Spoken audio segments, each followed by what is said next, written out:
Hey guys, it's the WalterFootball.com After Dark show for January 12th, 2025. We're going to be doing the wild card round picks for the 2024 NFL season. We had the first two games already today, so we have four more to go. Before we get into it, please hit like, subscribe, comment below, share this video. Visit the link in the description for the merch store. All that would be really appreciated. I am actually not wearing a shirt of mine for the first time because I'm still dressed from the party. I had kind of like a fancy shirt my sister got me. It says guns don't kill people, Clintons do. So a lot of people had got a good laugh from that. But I don't have one of my shirts down here, so I couldn't change into it. So my apologies for not wearing a Walter Football merch shirt. But you can, and you can get it one for 15% off. It's not the 25% sale we had, but 15% is still pretty good. You can get 50% off the apron, 50% off the mug. We're going to get more mugs in the near future. I just have to finish my fantasy rankings and the free agency rankings, and then I'll have more time to do all that stuff. So you can buy one of these shirts. You can go to Amazon, buy my books. Jerks of the College Years is the most recent one. I made fun of people during my 6 years at Penn State. So you can get a good laugh out of that. Also, how the 2020 MVP was stolen, which is an expose I wrote 4 years ago when Brett Favre tried to sabotage Aaron Rodgers' MVP. So you can read about that story if you haven't heard it. It's quite the tale. Also, please consider super chats, super stickers. We had a great super chat earlier this week from Cam Eagle, and the week prior we had Slew and John Sanders. You guys have been so awesome with your contributions. I've said this repeatedly already. It's Q1, which is the in advertising, it's like the worst quarter, for revenue. If we made nothing before, we definitely make nothing now. Like it's even less than nothing. So YouTube ads just will pay us absolutely zero. So the only way to keep the show going is the super chats and super stickers, and you guys have been really gracious with those contributions. So just really appreciate it.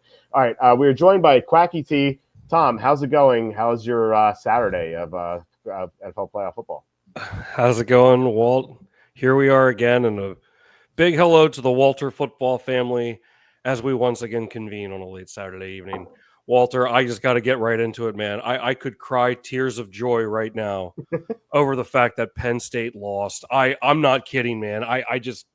So I had to wake up real early for work on Thursday. So I was in bed by like the second quarter, and I just set the notification on my phone to give me the final score.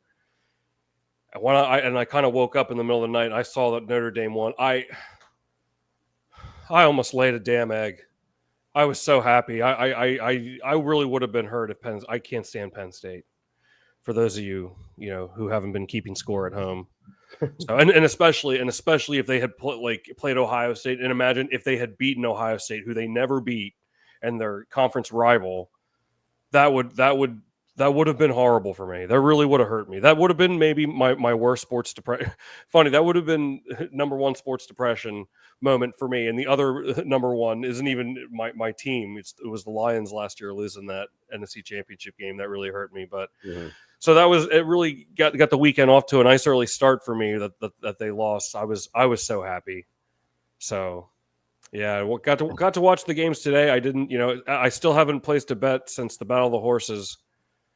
Because that game burned me, and I'm glad because I would have gone 0-2 today.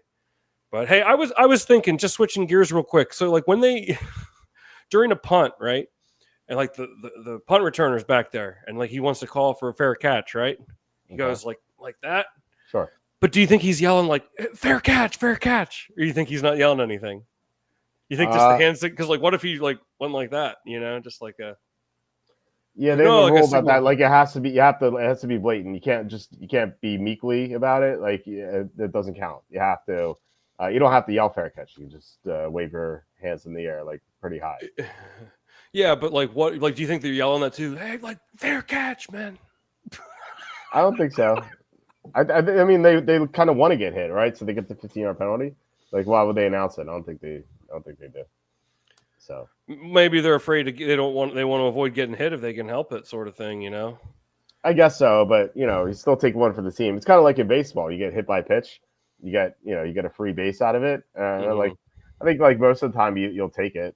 Like you might be angry about it. Like yeah, you're gonna be like pretty pissed that you got hit. Yeah, but still, like you're giving yourself 15 free yards. So well, like let's say, okay, here's why you would call it out, because it's like, oh, like the ref didn't see it or something, and then meanwhile, like you're intending to call for a fair catch, you didn't say anything, and meanwhile you just get freaking some, the defender pile drives you into the freaking ground, and the ref's like, yeah, you didn't call for a fair catch. It's like, yo, man, like you're not ready for it, so like you're putting yourself at risk too, I guess, and then like you might not even get a penalty out of it.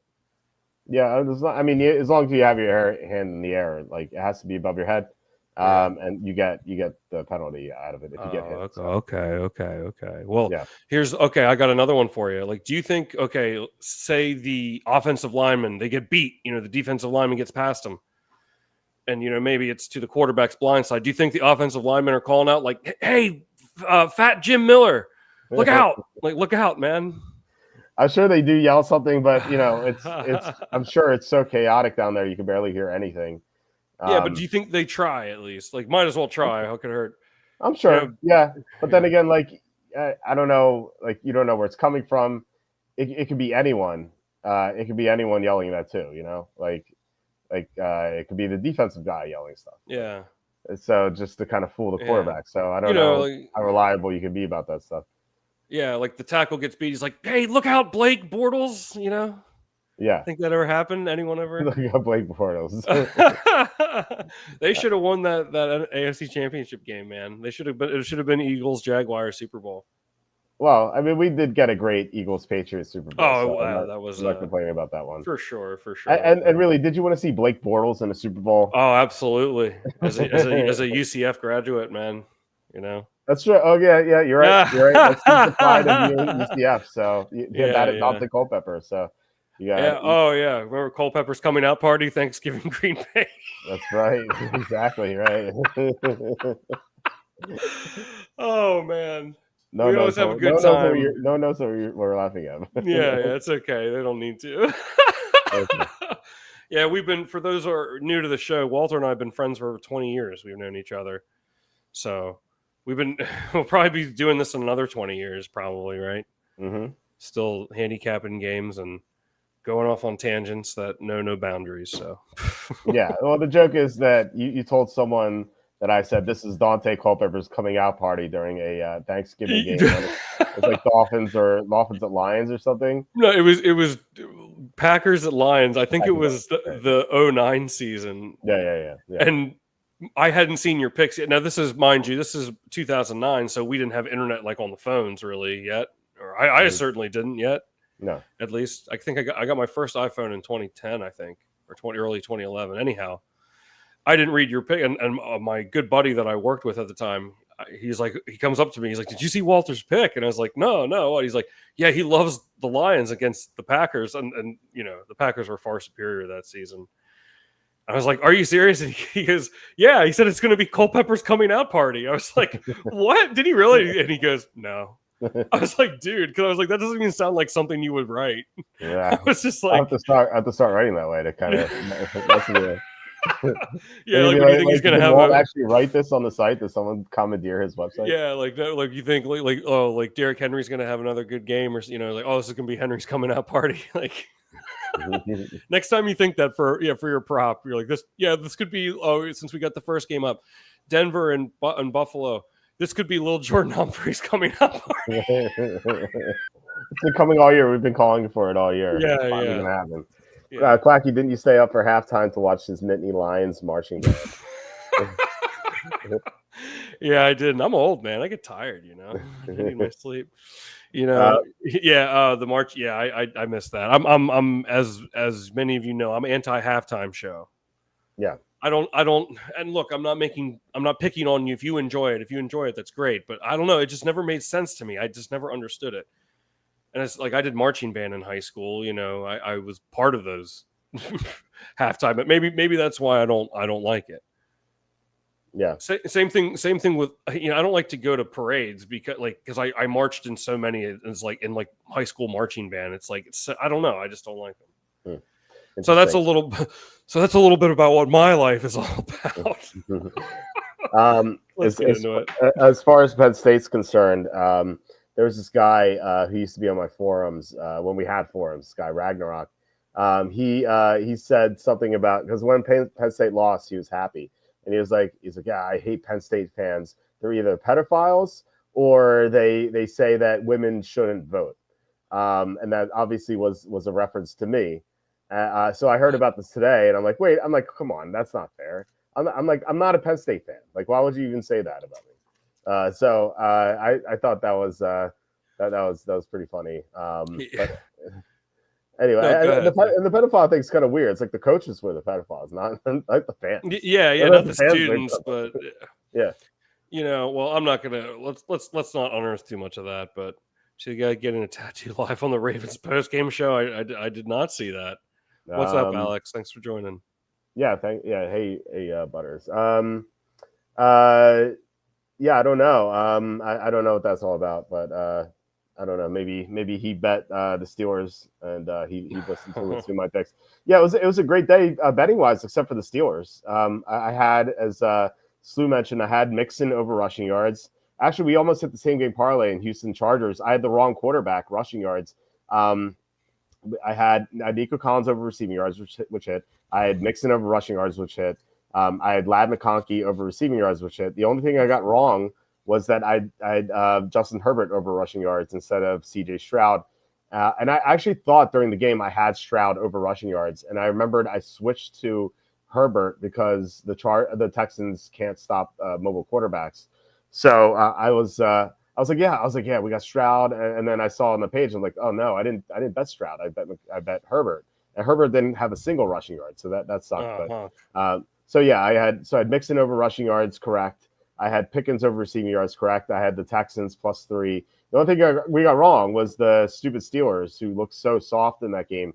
I thought they'd be able to stop the run. Like, Derrick Henry had a great game in the second game, but he had a long run in the second half, kind of like when the Steelers gave up. I thought that they'd have a better chance of stopping the run in this game. They didn't. Like, it was so pathetic, that drive, that 13-play, 85-yard drive, when it was nothing but runs. Like, and like, usually the Steelers aren't that soft defensively. Like, that was so pathetic.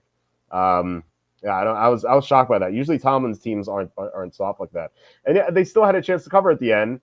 And then Najee Harris false starts. They throw a check down on 3rd and 22. And then Russell Wilson throws into triple covers to Calvin Austin. Like, where was George Pickens on that play? Like, if Calvin Austin's triple covered, like, isn't Pickens getting one-on-one coverage? Like, why don't you throw to him? So yeah, that was frustrating.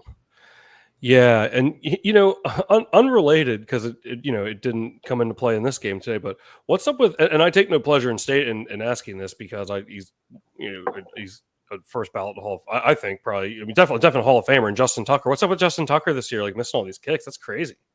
A lot of his kicks were missed from 50+. So yeah, but I mean, I guess you think it's just like relative. But he like didn't he miss? He missed at least 2 in that game against the Eagles. I remember. Yep, he did.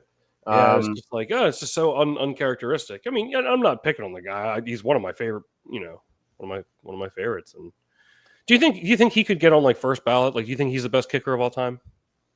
Like, I think Vinatieri's got to be up there too. Yeah, if Vinatieri's not first ballot, then I don't think any kicker would be first ballot. It's hard to justify kicker to be first ballot, like, even if it's the best kicker of all time. I don't know.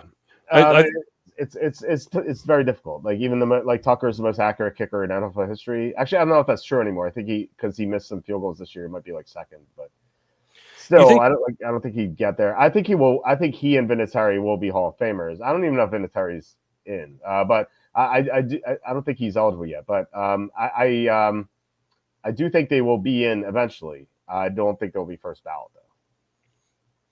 You think that field goal, that the game winner in the snow on the tuck roll game, do you think that was the hardest field goal, like most difficult field goal of all time? I mean, I don't know. I guess that's kind of a hard question to put you on the spot. Like, with I'm not a kicker. I don't know. Like I don't know how much more difficult those conditions are. Yeah, I don't know. I feel like that's got to be up there. The Justin Tucker 67-yard field goal, I assume would be the hardest kick of all time, because it's the longest one, even though it was in the dome. But still, 67 yards in non-altitude.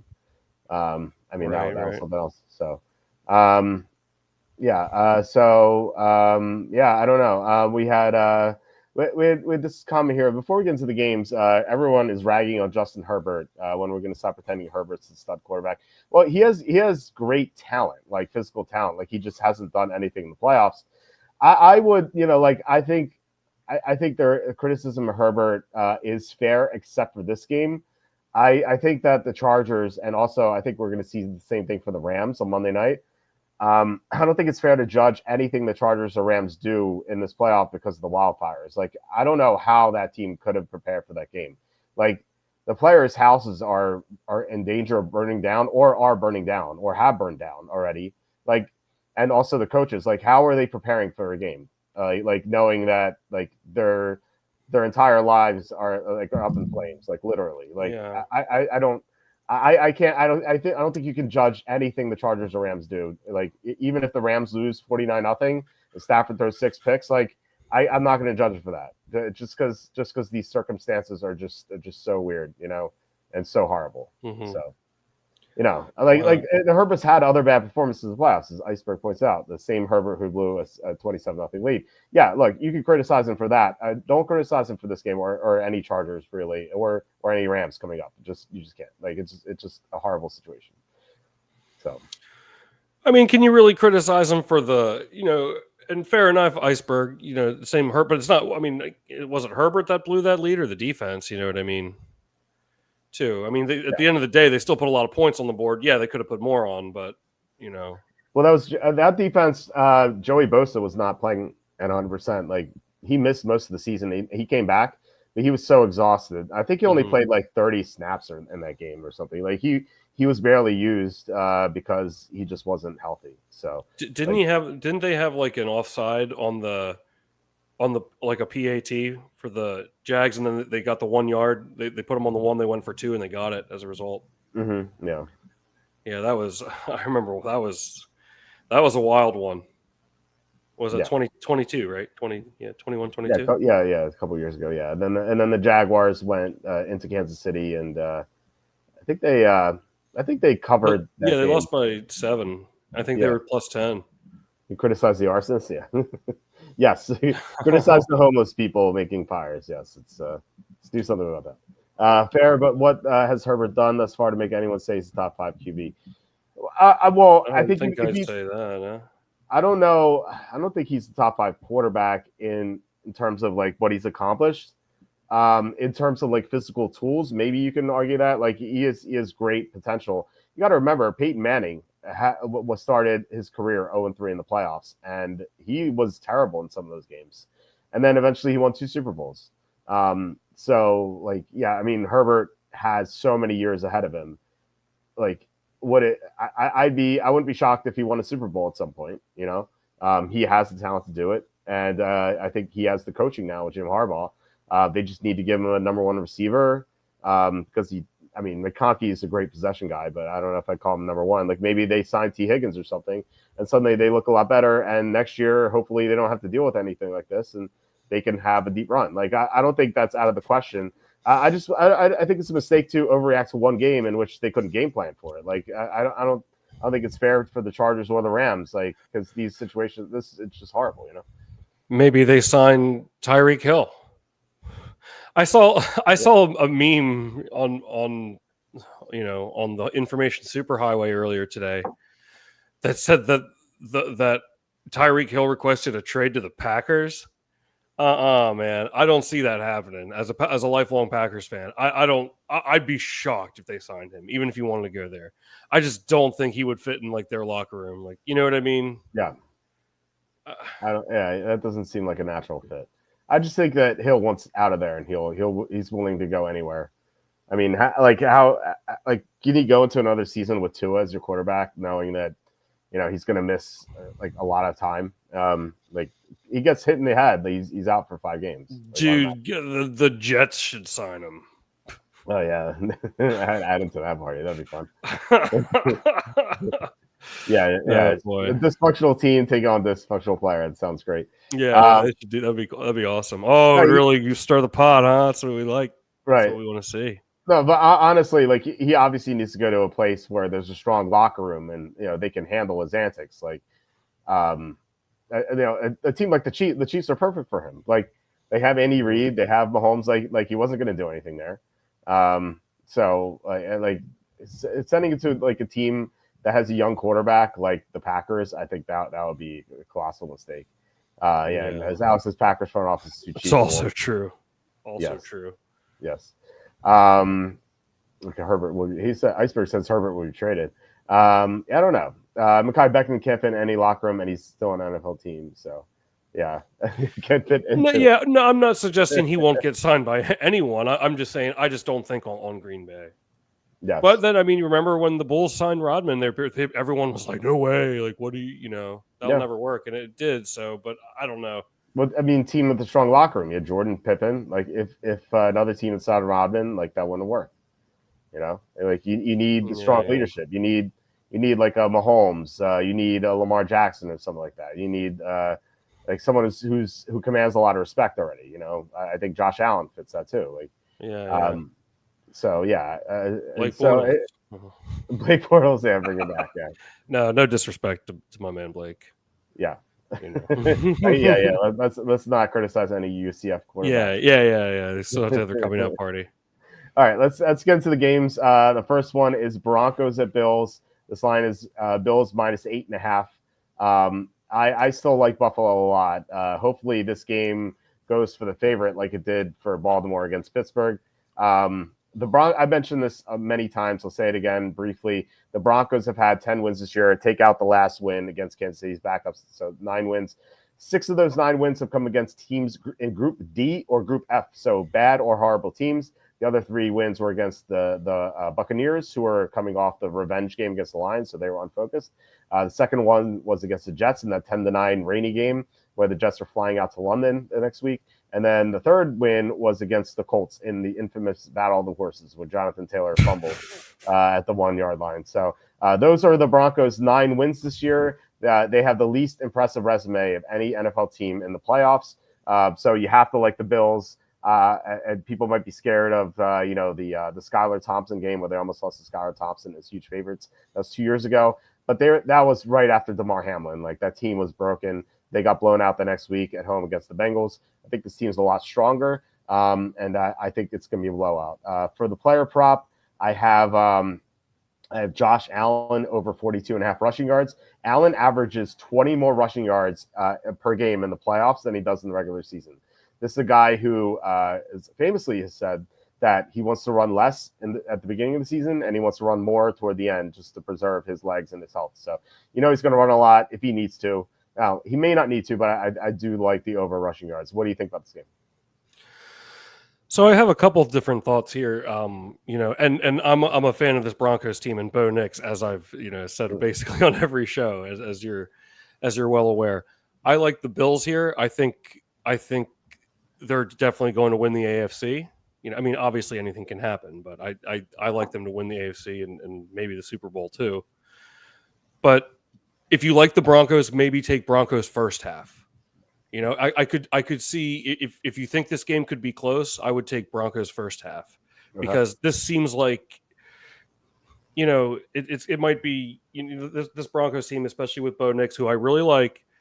This could be like a welcome, not necessarily welcome to the NFL, but adjacent, sort of game. But I think the future is really bright for Denver. I like that they're, after what is this, his Mim's second year or third year? They've really been getting him involved of late.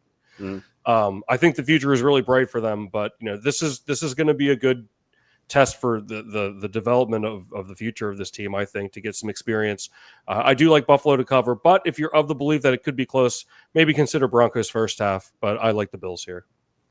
Okay, so saying James Cook will not drop the ball before crossing the goal line. Let's hope not. What's going on, Slee? Thanks for joining, man. Yeah, we need a redemption of the Battle of the Horses. This is not quite horses, but Buffalo. The Buffalo Bills team name is not. It's not actually after a buffalo. It's about explorer. We got. Oh, I'm sorry. I didn't mean to cut you off there, Walter. There you. No, I'm done. We got BJ Dunham there. Bills by $1 billion. He's saying you're going to the game tomorrow. Have a great time, man. I hope it should be a fun one. But I like the Bills as well. Have a great time, buddy. Thanks for coming by. Yeah, stay warm too. It's gonna be like 25 degrees there. Man, I don't know. I hope you have fun, BJ. But like I couldn't like stay outside. The 25 is like not too bad. Like, 20, 25, that's tropical for this time of year up there, man. I thought you were going to say like, 25 degrees Celsius.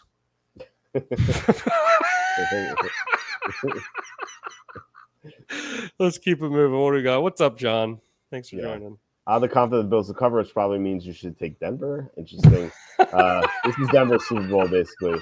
That doesn't apply in the playoffs. Damian Pierce is still sneakily averaging 7+ yards per carry this year. That's interesting. I haven't followed that. Who's Sutton going to shout? I think you mean Surtain. Who's Surtain going to shout out Matt Collins? I guess it's gonna be Amari Cooper, right? Are you certain of that? No, actually, Surtain hasn't shadowed anyone. I'll let myself out, thanks. Surtain hasn't shadowed anyone for the most part. He didn't even shadow Judy in that Monday night matchup when Judy went nuts. So, 30 and sunny, perfect. There we go. Yeah, exactly. That's child's play for the. Yeah, exactly. All right, Buffalo.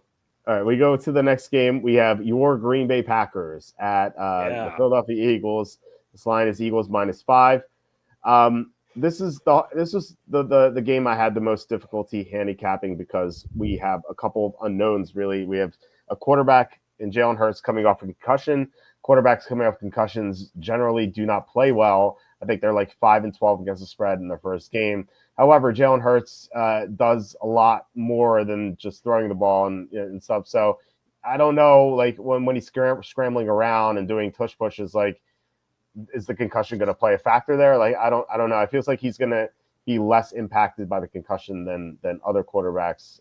So I don't know if I want to factor that into this handicapping. Like I said, it's a difficult one. Then you have the Packers. You have Jordan Love hit his elbow in the previous game. He had no feeling in his fingers. I think it was he had his funny bone, but I'm not sure. Like I don't know if they ever made that public. Like what happened. We do know Christian Watson's out, and we've seen the Packers over the past couple of years with Christian Watson and without Christian Watson. It's a completely different team because the team has nothing but number 2 receivers on their roster. But Watson's the only one who can go deep consistently, and not having the deep threat just changes the entire offense and makes it a lot easier to cover. So if the Packers had Watson, I think I would consider taking them at +5, but with no Watson, I think that's a big deal. So I'm on the Eagles -5. I'm not very confident in this pick. I am more confident in the player prop for this game, which is Saquon Barkley over 10.5 receiving yards. The Packers give up a lot of yardage to receiving backs, and I think that with Jalen Hurts coming off the concussion, they might want to make things easier for him. So lots of dump offs to Barkley and such. So what do you think about this game? This is the rematch of the Y2K game that you had earlier this year. Yeah, for those who don't know, I took the Eagles week 1 against my Packers. It was the Quacky Y2K pick of the season, and it came through. But really, as that was a sweat too. I'll tell you what. I gotta go with the Packers here. I'm going to disagree with you, Walt, with the Christian Watson. I mean, your point is taken with the deep threat, and this is why the Packers should have kept MVS. If you want my real opinion. But think about a couple years ago, the end of last year when he was hurt late, and all the other receivers. Like I said, this team is deep. I've been saying it all year. They have plenty of other of other options, and really at the end of the season, they've lost some games here at the end of the season. But I mean, Jaden Reed for the most part has been MIA. I feel like can only get better from here. I feel like he had a couple real bad games there, but I don't know. I think this game is definitely going to be close. I think Green Bay could win too. It's a big question mark with Jalen Hurts coming out of concussion protocol. I mean, and obviously there's a chance that the Eagles could win easily too. But I really like Green Bay. Yeah, they have not looked as strong lately. I can't believe they went 1. They could have easily gone 0-6 in the division. That blocked field goal against the Bears. Yeah, isn't that really crazy? But I don't know. They've been battling injuries. Even the losses, a lot of them were close. We know that they are capable of playing very well. I like this one to be a close game. And yes, I know I'm slightly biased. But give me the Packers. Hopefully they have a chance to win outright. and we'll see what happens. I've been pretty good at reading them this year. Remember last season, I had to like fake out on the show. I was like winking and picking the other side just so the Packers would win, and it worked. It worked every time actually. So, I can be taught, I guess. Okay. Well, all right. So we disagree on that one. I don't know. I remember last year, whenever Watson was out, they just struggled. Like they had a stretch around Thanksgiving when they were great. Like they won on Thanksgiving, then they beat Kansas City on Sunday Night Football, and then Watson got hurt in that game, and then didn't they lose to the Giants on Monday Night Football without Watson? And then they got Watson back for the playoffs, and then they were good again. Like, you know what I mean? And like they even almost lost to Carolina down the stretch when they didn't have Watson. Right. So I think that like Watson really impacted them last year, but I do think that there was some another factor was Aaron Jones's absence last year too. I think like they were hurt about the same time. Like it was weird. They would both come back, then they both get out, then they both come back. So it wasn't just Watson, but I think that like without him, they don't have a deep threat. So like where do they challenge like deep? And you're right. Like Jane Reed hasn't done much lately. Maybe that changes, but who knows? I mean, maybe Romeo Doubs will have another big game like he had against Dallas in the opening round last year, but still, I don't know. This got me thinking, Walt, this matchup, of course, these two teams met in the first round in the 2010-2011 yeah, that's the 2011 season. That's the year that Green Bay won their Super Bowl with Rodgers. And there's something really interesting about that season and a very iconic NFL play, and I'm going to share this story. So we all recall the miracle in the it's the first day on the new lips. I can't talk. The miracle in the Meadowlands 2, when Deshaun Jackson ran back that punt to win the game. They were down. Weren't the Eagles down 21 or something like against the Giants? I don't know if they're down 21. You might be right though. I don't know. It was, and they were down at least 2 touchdowns very late. I want to say they're down 21, but they came back to win that game on that Deshaun Jackson return punt. Because they beat the Giants, that put Green Bay in a position that season, because that night Matt Flynn started and they covered against the Patriots. Remember that? And then because the Giants lost to the Eagles that day on that Deshaun Jackson miracle in the Meadowlands too, Green Bay was in the driver's seat. They went out and they're in because one of the games was against the Giants. And Green Bay ended up playing the Eagles in the first round. So it actually ended up because the Giants would have won the other games too. Green Bay beat them the next week, but had the Giants won that one, they would have just had to win their last game to get in. Green Bay never would have made the playoffs, and then the Eagles lost to the Packers in the first round. So in a way, Deshaun Jackson returning that punt ended up, that didn't work out for them long term. Green Bay wouldn't have made the playoffs if Deshaun Jackson didn't do that. That's pretty crazy. Yeah, and we know what happened after that. They won the Super Bowl. Yeah, and that I was watching the play today. For those of you that remember, the Falcons were the 1 seed that year. So after Green Bay beat the Eagles in the first round, and I remember I had big bets on the Packers the whole way through the playoffs. I think I had like 200 or 300 on them against the Falcons, because weren't they like they're at least +7? Yeah, I remember I had a big play on the Packers against the Falcons. Yeah. For those of you who don't recall that game, there's this moment when this play happened. Remember, Tremont, the Packers were up 21-14, and it was the waning seconds of the first half. And then the Falcons were trying to get one more play in with like 12 seconds to go to get a field goal that was going to be a little bit closer. And Tremont Williams had a pick 6 on that last play. And it was a great, I know a lot of people don't like Joe Buck. It was a great call by Joe Buck. As he's running it back, he goes, "They tried to bite off more yardage and they just got burned." And that ended the half. And it was at that very moment I was certain Green Bay was going to win the Super Bowl that year, and they did.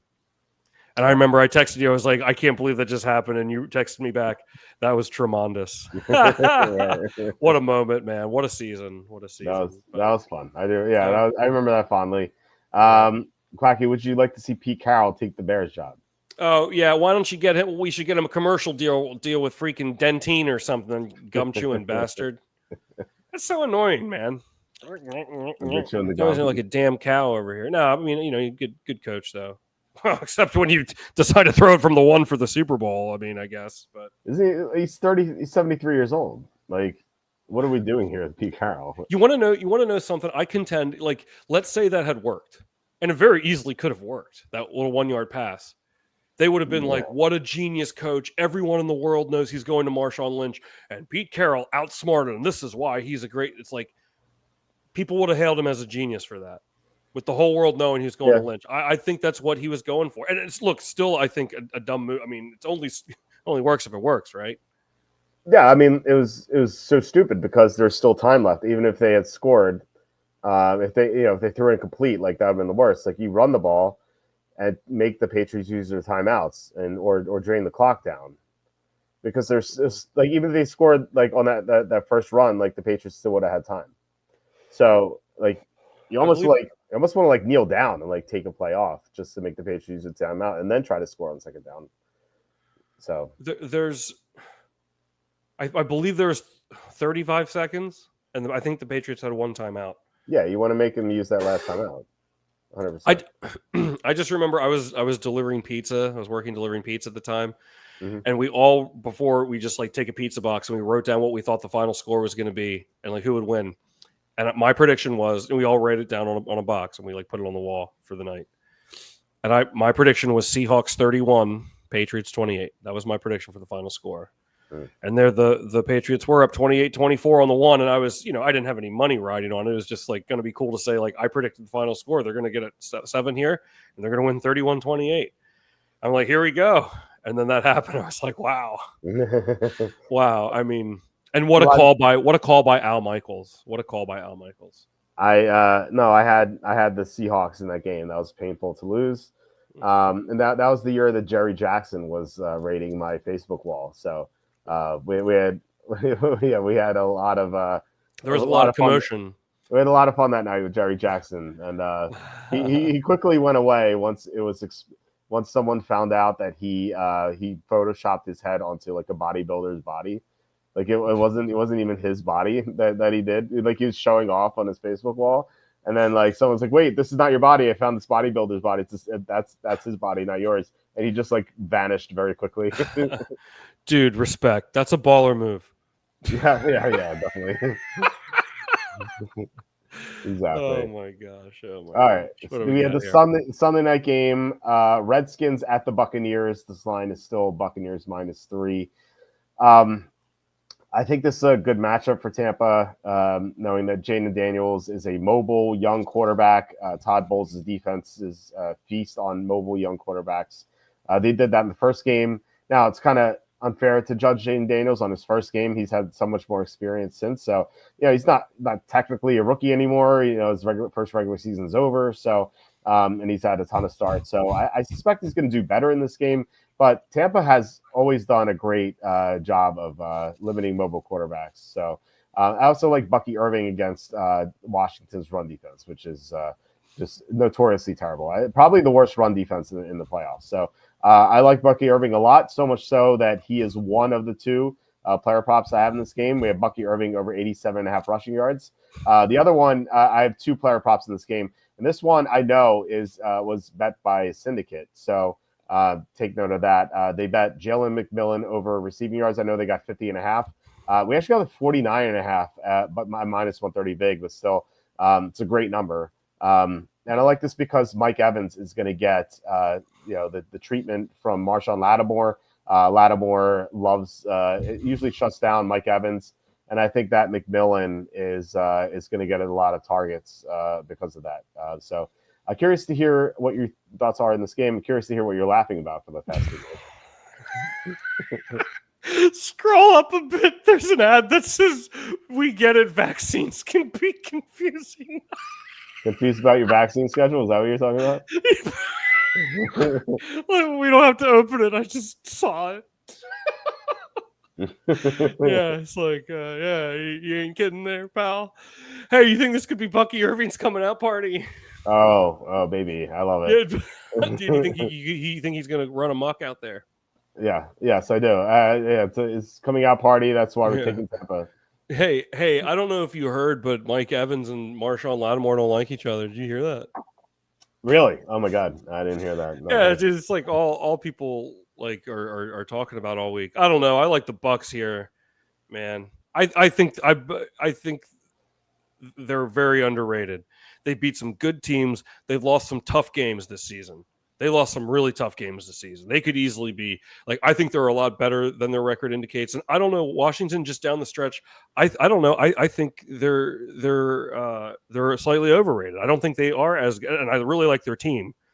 I think they're very good, yet still overrated. I don't think they're as good as their record indicates, but close. Yeah. Give me Tampa here at home. I don't know. I really like this. Their team they've dealt with a lot of injuries this season, but I don't know. They've shown that they have a lot of resilience to me. Baker has now a year's worth of playoff experience after last year. You know, they had a decent. I know they went 1-1 in the playoffs, but you know they kept it relatively close against a really strong Lions team. I don't know. I like the Bucs here. I think they could win pretty handily, actually. So, okay. Let's go Tampa Bay. And, absolute garbage. Yeah. Yeah, the Redskins are garbage. I look, I don't like them that much. They down the stretch they did not play well. They beat the Eagles, but Jalen Hurts got concussed in that game, and then they beat Atlanta in overtime. Michael Penix's first road start. So they're okay. I like they have a lot of problems. They have some good things going on with them, but yeah, I think Tampa takes this one. All right, let's go to the Monday night game. We have Vikings at the Rams. We also got a final injury report. Rob Havenstein is good to go, which is good. The good news for the Rams. The bad news for the Rams is this game got moved to Arizona, so they're not even playing in LA, which means they won't have any sort of home field advantage. In fact, I think this is probably going to be like 80-20 Minnesota fans. It's going to be pretty brutal. And the even worse news for the Rams is that they, like the Chargers, are dealing with the wildfires. Again, like, how do you expect the team to game plan for this? Like, it's so tough. Like, I don't know. How are they focusing on Minnesota right now? Like, knowing that their homes are burning down or have burned down or might burn down. Like, it's so brutal. I felt so smart earlier in the week when I bet a teaser because the Rams had fallen to +1 when they were still at home, but they were +1.5 at DraftKings, and DraftKings offers -120 on 6-point teasers, which is a rarity these days. Like, usually it's like -130, -140 now. Bookmaker and DraftKings are the only ones that offer -120. And so I saw that the Rams were +1.5 at DraftKings. And so I was like, all right, I'm going to take Bills -2.5 and Rams +7.5 on a teaser. This is great. And I was like, yeah, I got in the only way I could do it, like getting the 7.5 and the -2.5 and -120 Vic. And then of course this game moves. Now I don't even have the best number. It would be 8.5 now. Like, who knows? This line might go to 3. And so, yeah, I definitely got a bad number here. So what I want to do, and I'm going to bet Minnesota anyway, is that I'm going to, if the Bills win, if the Bills cover the -2.5, which I suspect they will, I'm going to try to middle this with the Vikings at -2.5, which I'm gonna bet them anyway. So it's a natural middle. I don't think I'm gonna win my teaser, unfortunately. I think the Rams could easily get blown out like the Chargers did today. I think this could be completely lopsided. And it's a shame because I love this matchup for the Rams, because if you look at how Matthew Stafford plays against the blitz, which is important because Minnesota blitzes at the highest rate in the NFL, Stafford is great against the blitz. Against the blitz this year, he's thrown 8 touchdowns, 2 interceptions, and his completion percentage against the blitz this year is higher than it is when he's not blitzed, which is just unheard of. So, it's a shame. Like I said, great matchup here, and also I love Puka Nacua against Minnesota secondary too. He dominated them the first time. So yeah, I would normally like the Rams, but with these new conditions, it's gonna be tough to take them. I'm gonna be in Minnesota. What are your thoughts on this game? Yeah, I'll probably lay off of it as a result because I probably would have liked the Rams otherwise. But with everything going on, and wishing everyone the best out there for those that have been affected and that sort of thing. Yeah. But it's tough. Like you said, I feel like you can't be 100% there mentally, and obviously, understandably so. Mm-hmm. So because of that, I don't want to take this. But at the same time, I mean, this is a pretty decent Rams team, with a lot of, at least with like Stafford's playoff experience versus, a Super Bowl winning quarterback versus Sam Darnold's first playoff game too. I'm not saying that's I'm just stating that's a fact, I guess, Mhm. and should be considered. Yeah. But I don't know. I guess I'll still kind of. I'm probably not going to touch this, like you said, because of all the changes and moving the game and everything. But I guess I'll go with the Rams still. I kind of like them, but I'm not gonna. I really have no opinion on this game now. Okay. Um, I don't have a player prop yet for this game. I was going to do it on Monday afternoon, like I always do for the Monday games. And plus, it would give me like some more time to consider it. I like under normal circumstances, I think I would have gone Puka Nakua over receiving yards as the top player prop. I still might do that, but I think the Rams just could be in a bad place here. So I don't know. I'll have to consider it. Like Nakua will at least be in the parlay. I like we saw today, Lad McConkey went off, even though the Chargers lost. So that could still work. I just think it's a great matchup for Nakua. Also, Hawkinson might be in consideration too. The Rams are really bad against tight ends. Hawkinson could have a great game. That actually might beat out Nakua. So those would be the 4 legs in that parlay. I'll have to think of 2 others. But I actually do. I'll have to look at what the numbers are. But I think Hawkinson might be the play at over whatever it is. I haven't looked at what it is yet. I'm gonna look it up right now. But any consideration to like player props in any of these games or what? You just tell me who's having the coming out party. I'll bet them. Right. Don't take Culpepper. Hawkinson by the way, over 41.5 receiving yards, which is okay. That's at Hard Rock has the best number right now at 41.5 minus 110. That's a first. Actually, Hard Rock I've seen has had the best really? number in player props. Yeah, I think they do player props pretty well. Puka Nakua's number is high. Do you want to guess what his receiving yardage prop is? 81.5. 88.5. Also, wow. Also Okay. the best prop at Hard Rock, 88.5 minus 115. Wow. Okay. Yeah. So yeah. Hard Rock coming. Representing over here. Yeah, Hard Rock coming through. Your In the Florida clutch. betters, Yeah. right? I don't know. Are they notorious for limiting bets? Because some other sports books are like for example, PointsBet limits me severely. Like I can't bet more than $10 on a game at PointsBet. So I closed my account there. At Bet Rivers, I can't bet more than $75 on a prop. I can bet whatever I want on games, but on props, I'm limited to $75.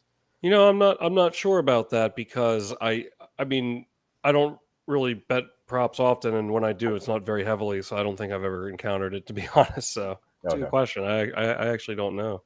Okay. Hey, I got something for you here. Let's play this game. Which of the remaining teams do you think has no chance to win the Super Bowl? Like, can you make an argument that like for each team? Like, do you want to do like why each team will or would not? Like what? I don't know. I'm just throwing this out. Like, who do you think has no chance? Well, do you want to start with the 2 teams that won today? Houston and Baltimore. Baltimore obviously can win. I think they are a very flawed team. I have them in Group B. I don't trust their protection. I don't trust their pass defense at all.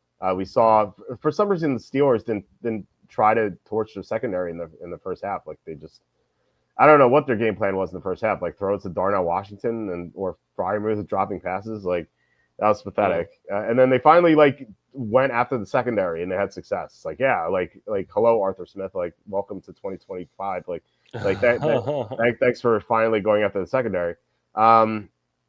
So Ravens, despite their flaws, like they have their strengths are enough to win. I think that I said this before. I think there's something to the Texans. I think they remind me of the 2008 Cardinals, where I don't know if you remember that Cardinals team. They were. Oh, do I ever? Yes, exactly. Well, yeah, I know you do.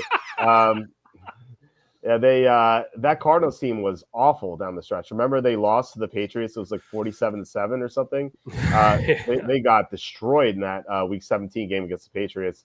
They were getting blown out left and right. But they won their Week 18 game against Seattle, kind of like Houston did against Tennessee. And then they won their first playoff game against Atlanta, taking down a talented quarterback in Matt Ryan. And this year, the Texans take down a talented quarterback in Justin Herbert. And granted, I think the Chargers were distracted, but still, the Texans haven't had to play with any sense of urgency since like October because they were so far ahead in their division. Once they swept the Colts, they had the division wrapped up because the Jaguars lost Trevor Lawrence and they were terrible. The Titans were awful. The Titans were even worse. And they had the 2-game lead over the Colts. So they've had nothing to play for a long time. And I just think that like they have talent. Their pass rush is terrific. They have CJ Stroud was great last year, not so much this year, but still he has Nico Collins, he has Joe Mixon, he's Dalton Schultz, he has some weapons. DeMeco Ryans, I think, is a good coach, not a great coach, but a good coach. And so like I think there's something there. Like I don't think they're one of the favorites to win the Super Bowl, but I was like there are certain teams that are 0% chance to win. Like Houston's not 0% chance to win. There may be like 2% chance, but I think they at least have a possibility of winning. So like I'll definitely not put Houston in the 0% category. So talking about those two teams, do you agree? Yeah, well, so I think because they're going to play the Chiefs unless the Broncos upset the Bills, then they play the Ravens. Mm-hmm. Correct. So like Texans play at Kansas City next week. If Buffalo wins. So and that's probably and again I do like this Broncos team, but that's probably the most likely result. I think the Bills are probably going to win that game, but could like I don't know. I going into it, I like Houston next week against. I don't even know what do you think the line would be, like 7? Houston, Kansas City. Yeah. Well, we just had that game, didn't we? Yeah. Or maybe I'm way off. Maybe it'd be like 4 or something. I don't know. Well, whatever it is, I'll take Houston with the points. Texans at Chiefs in Week 16 was Kansas City -3. Now I think Kansas City gets points for a bye because Andy Reid's so good after a bye. So maybe it's like -4, -4.5. But I don't know. I mean, I think the books have some respect for Houston. Apparently, I don't know why it was only -3. I'm way off on that. I like him at whatever number. Actually, you like Houston or Kansas City? Houston, yeah. Okay. I think so. Okay, and Baltimore. I assume you think Baltimore can win. What's that? I assume you think Baltimore can win the Super Bowl. I mean, yeah. I mean, they're not 0% to win. Oh yeah, they have a chance, of course. Yeah, but they're not high on my pecking list, but I think they have a chance. Yeah, they have a chance. And they could, but I mean, they won with Joe. No disrespect to Joe Flacco, but Flacco is certainly not anywhere near as dynamic as Lamar Jackson is. You know what I mean? And it's 2 completely different teams. I understand that too, but I don't know. I just feel like this Ravens team, just every time they've had so many good teams and they just can't ever seem to get over the hump. And I mean, maybe they will. Yeah. But I don't know. I really think Buffalo's coming out of the AFC this season. Okay. I mean, unless there could be, God forbid, a catastrophic injury or something, and that could but all as under the status quo, I think the Bills are definitely the best team in the AFC. Okay, so yeah, we agree. Buffalo obviously has a chance to win the Super Bowl. I think they're the favorite as well to come out of the AFC, even though the Chiefs are the 1 seed. Denver, this could be little Jordan Humphrey's coming out party, but I think it's 0%. 0% for Denver. I can't fathom a scenario in which they win the Super Bowl. Do you agree? I know you love Denver. I mean, okay, the Super Bowl. I mean, well, that's the question. Well, yeah, okay. Is it 0? No, I don't think it's 0, but I think it's very low. I mean, I think a lot of things would have to happen. But I mean, then again, Mark Sanchez took the Jets to back-to-back AFC title games. I mean, so I can't say they have 0% chance, and their defenses look suspect in a few games down the stretch, but they have a solid defense.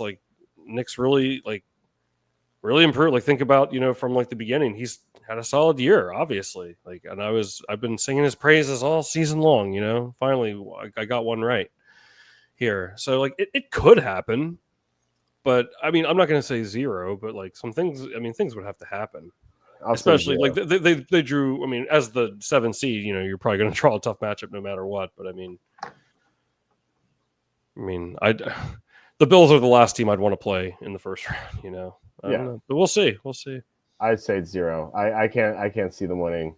They have no wins over teams in Group A or B this year. In fact, they have not played a team in Group A this year. This is the first time. Their schedule, they have such a soft schedule. Here, let me read you their foray into Group B this year. Ready? These are the teams they played in Group B. As I said before, all their wins, 6 of their wins against Group D and Group F, 3 against Group C, which all circumstantial. All right. Again, no Group A games at all. Group B, there are 5. They played 5 Group B as in boy teams. The first one they lost to the Steelers at home, 13-6. Now, early in the season, let's maybe not count that. The second time they played a Group B team, they lost at home to the Chargers, 23-16. If you recall, that was a 23-0 game until the fourth quarter. The Broncos got all their yards and points in garbage time in the fourth quarter. The third time they played a Group B team, and Evan would say this is a Group A team, but I disagree. They lost to the Ravens 41-10. Not even close. The fourth time they played a Group B team, this is the only time they almost won. They lose to the Chiefs 16-14, but that was a Kansas City team that a couple weeks later almost lost to the Raiders on Black Friday. Like that Kansas City team was not playing well at the time. And their fifth game against a Group B team, they lost 34-27 to the Chargers on Thursday Night Football. That is their resume against good teams heading into the playoffs. Okay, fair enough, but I got to disagree with you on this one. Here's how they. I mean, they definitely have it. Okay, like out of anyone, like I'd rather play the Chiefs. What's that? There's no such thing as groups, Walt. Only in mind. No, but honestly, if I'm the Broncos, if I had the choice between playing the Chiefs or the Ravens, I'd rather play the Chiefs. I mean, they almost beat them the first game, and yeah, I know they didn't play anybody in the Week 18 game, but they did beat them and they shut them out, and they put up a lot of points. Yeah, they probably weren't trying, sure, but I don't know. Like that certainly has to build confidence if they do play them again. So like they win this game, and like Kansas City, as we've been saying all year, and it's pretty much canon at this point that everyone thinks that they're getting a lot of calls, and well, not thinks. I mean, can confirm through whatever means that the Chiefs aren't as good as their record indicates. Probably most people think. So like, yeah, like could they win that game? I mean, they probably won't, but it's not completely impossible. And then the Texans upset the Ravens or something, and now maybe they get the easiest draw in the AFC playing the Texans in the AFC Championship game. Yeah, all those things happening, very, very unlikely. I'm not saying that's what I think will happen, but not 0%, to get to the Super Bowl. I'm not saying I think it'll happen, but it's a very difficult path, but not as difficult as one might think, in my opinion. That's all I'm saying. I think if you say they can win the Super Bowl, you have to say every team can win the Super Bowl because I think they're the worst team in the playoffs.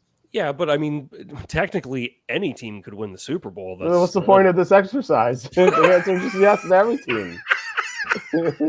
Well, no, I'm just saying. I want to know why you think. Oh, so you want yeah, like you play like both sides, but... like you. You have to play both sides, like you say, like make the argument for why they could and why they couldn't. But you think Denver is the only team that has 0%? No, I didn't say that. There's another team that has 0%. Oh, okay, and well, let's cut right to the chase. Who is that team? Well, I mean, don't you say Green Bay? Don't you say Green Bay? Let's keep going. Jane Daniels over 8.5 carries near lock. Yeah, over carries. I would not bet his over rushing yards, but over carries, I think that's safe. We had before we get to that, how do you like fading Josh Jacobs tomorrow? Let me show you. I can just show you right here in the player prop or the singing parlay. Actually, this needs to be fixed. All right, so Josh Jacobs under 69.5 rushing yards.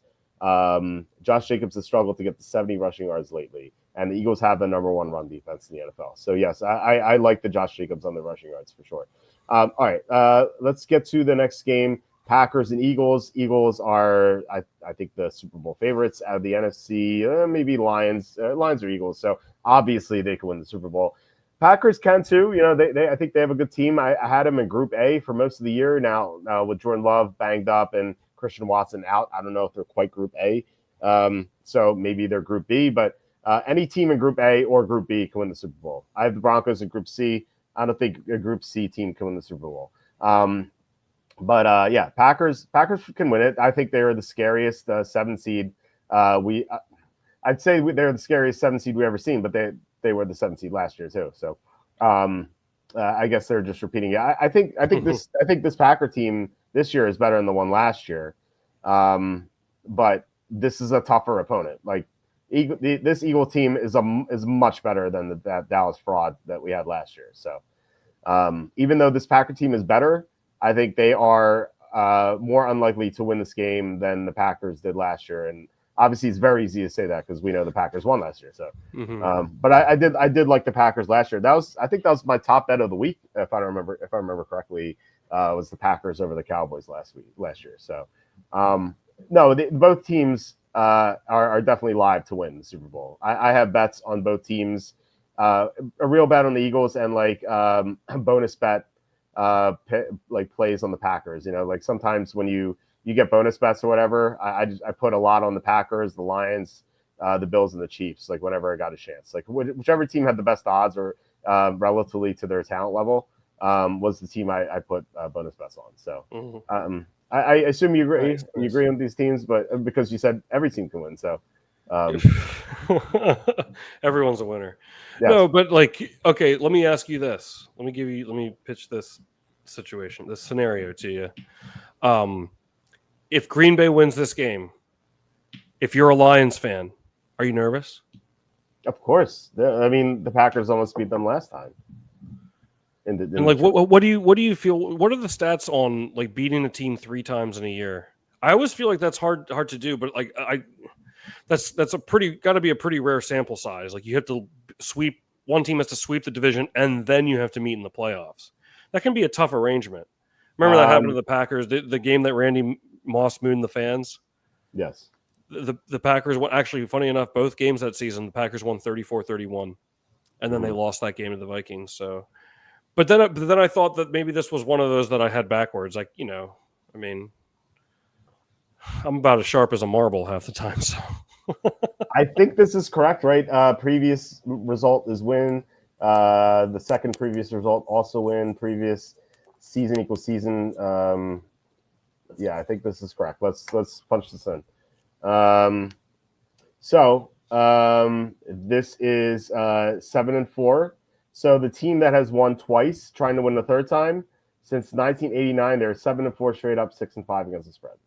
So you can beat teams 3 times. Okay. It's so difficult to beat teams 3 times. They always hear people on the TV always say that all the time. Like, no, it's not true. It's more likely that the team that has won twice will win the third time. Yeah, and the bottom two there. No. The Packers. There's the Packers Vikings in 2004. Mm-hmm. Oh, and that infamous Giants and Cowboys when that was the year that the Giants beat the undefeated Patriots. Remember? Yep. Oh, and then they had they beat Dallas in the second round. I'll never forget, man. You know, this was like we didn't have access to like the apps in the palm of your hands, but I remember that pregame. And there, to my knowledge, I mean, was there live betting? I think it was like kind of just coming out, but it's not really something I ever did, but I wasn't doing it at the time. And I just remember seeing Tony Romo's eyes in the pregame. Remember, because they were calling him out for going on vacation with Jessica Simpson. Oh yeah. He looked so scared. And no disrespect to Romo, but like I just remember thinking, you know, hypothetically, I was like, if I had $1 million right now, I'd bet on the Giants. And yeah, 21-17, they won that game. And then, you know, of course that was Favre's last year in Green Bay. And remember, Favre, he beat every team, but he never won in Dallas. Interestingly enough, because then Aaron Rodgers, I don't think Aaron Rodgers ever lost in Dallas. Funny enough. Yeah. But anyhow, I remember thinking, you know, because Dallas was the 1 seed that year and Green Bay was number 2. So then when the Giants upset Dallas, I was like, oh my God, like Green Bay is going to host the NFC Championship game. Like we're going to go to the Super Bowl. And, you know, the Patriots were limping to the finish line of that undefeated season. So I really thought, like, this is Brett Favre's last year. Who do we have here? Is that Romo? That's What is? Aurora Snowmo. Uh, I asked Grok to make a combination of Aurora Snow, the porn star. I had to specify that, and Tony Romo. So we had this picture. So she dragged Miami into her icy lake there. oh, okay, And then okay. we had this, which is I guess that's Doesn't look part like Tony Romo. We had this. Uh, that. Looks and like that looks like that. We go back to that last one. You ever see the okay. music video for "Frozen" by Madonna? It looks like it was set in That's the funny. same music video. You're Oh, frozen man. when your heart's not open. Yes. Uh, it's Aurora Snowmo. But I'll tell you what. Yeah, and then so that game, I remember I thought for sure. I mean, I was certain Green Bay was going to win the Super Bowl that year, Mhm. and then like 2 days before the game, it like dawned on me. I remember thinking, I guess there's a chance that the Giants could win. Like it almost as if it had never crossed my mind until that. And as soon as I thought it, Walter, I knew Green Bay was going to lose, and I still, You manifested it. This is yeah, all it you. was weird. Like it was so strange because it didn't cross my mind for like the first 3 or 4 days, and then all of a sudden I was like, oh my god, I never even considered that the Giants could beat us because they were. I mean, like just like 6 weeks ago, there people were saying Eli's a joke and blah blah blah. He was playing mediocre like he often did throughout his career, and they had a great. That was Michael Strahan's last year before he retired. They had an unbelievable defense. That and they turned it on at the right time.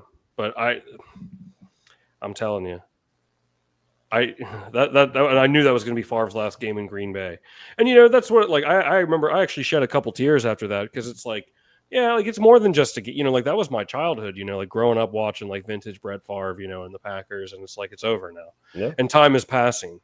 I think that's what it really comes down to. Time is passing, dude, and that was 17 years ago now. Holy cow! Yeah. Holy cow, man, that's crazy.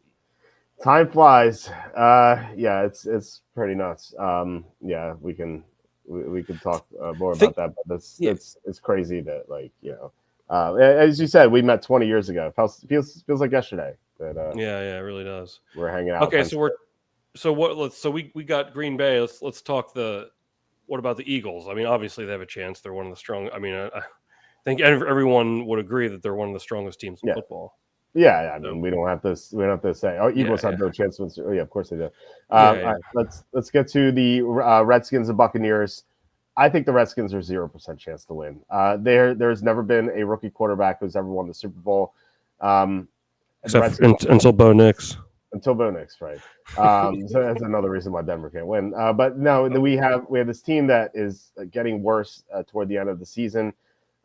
Their defense, especially their run defense, is so bad. I can't see a team with that bad of a run defense winning the Super Bowl. Like, can you imagine if they run to Baltimore in the Super Bowl if they get there? Like, they're going to get demolished. Like, even if they win this game, they get to go to Detroit, and assuming Green Bay doesn't win, Detroit's just going to run all over them. It's going to be disgusting. So I can't see the Redskins doing it. The Buccaneers, I think they can. I think I'd put them in the same category as Houston. Like pretty unlikely to win, but they have enough good things going on that they could make a run and get there. I was kind of confused on where to rank the Buccaneers, if it was Group B or Group C. I think they're like, if you're going to do a B minus or C plus, they're probably that. But I think you have to designate them as like a good team or an average team. They have some major flaws, like their secondary is really bad. But I don't know. Like Mayfield's a little chaotic. Like he's sometimes great, but sometimes like very pretty liberal with the ball. Like he just gives the ball to the other team too often. He's thrown 16 interceptions this year. It's like pretty bad. But but Buccaneers have a lot of great things going for them too. So they could do it. I'm not going to put them at 0, but Redskins for sure 0% chance. Well, I'll say the Washington Hockey Club doesn't have much of a chance, but that it's not 0, but I can't really make an argument for them. The Bucks, however, I can. I think okay, it could be as simple as okay, the Packers upset the Eagles tomorrow. Let's start there. So then the Bucks. Let's say I like the Bucks tomorrow. I think they're going to win, and then they end up playing the winner of the Vikings or Rams. Mm-hmm. Two teams that I think are certainly vulnerable. So now all of a sudden they're like they could win. They could beat either of those teams. Now they're in the NFC Championship game. And then what if Green Bay upsets Detroit? I don't know. Yeah.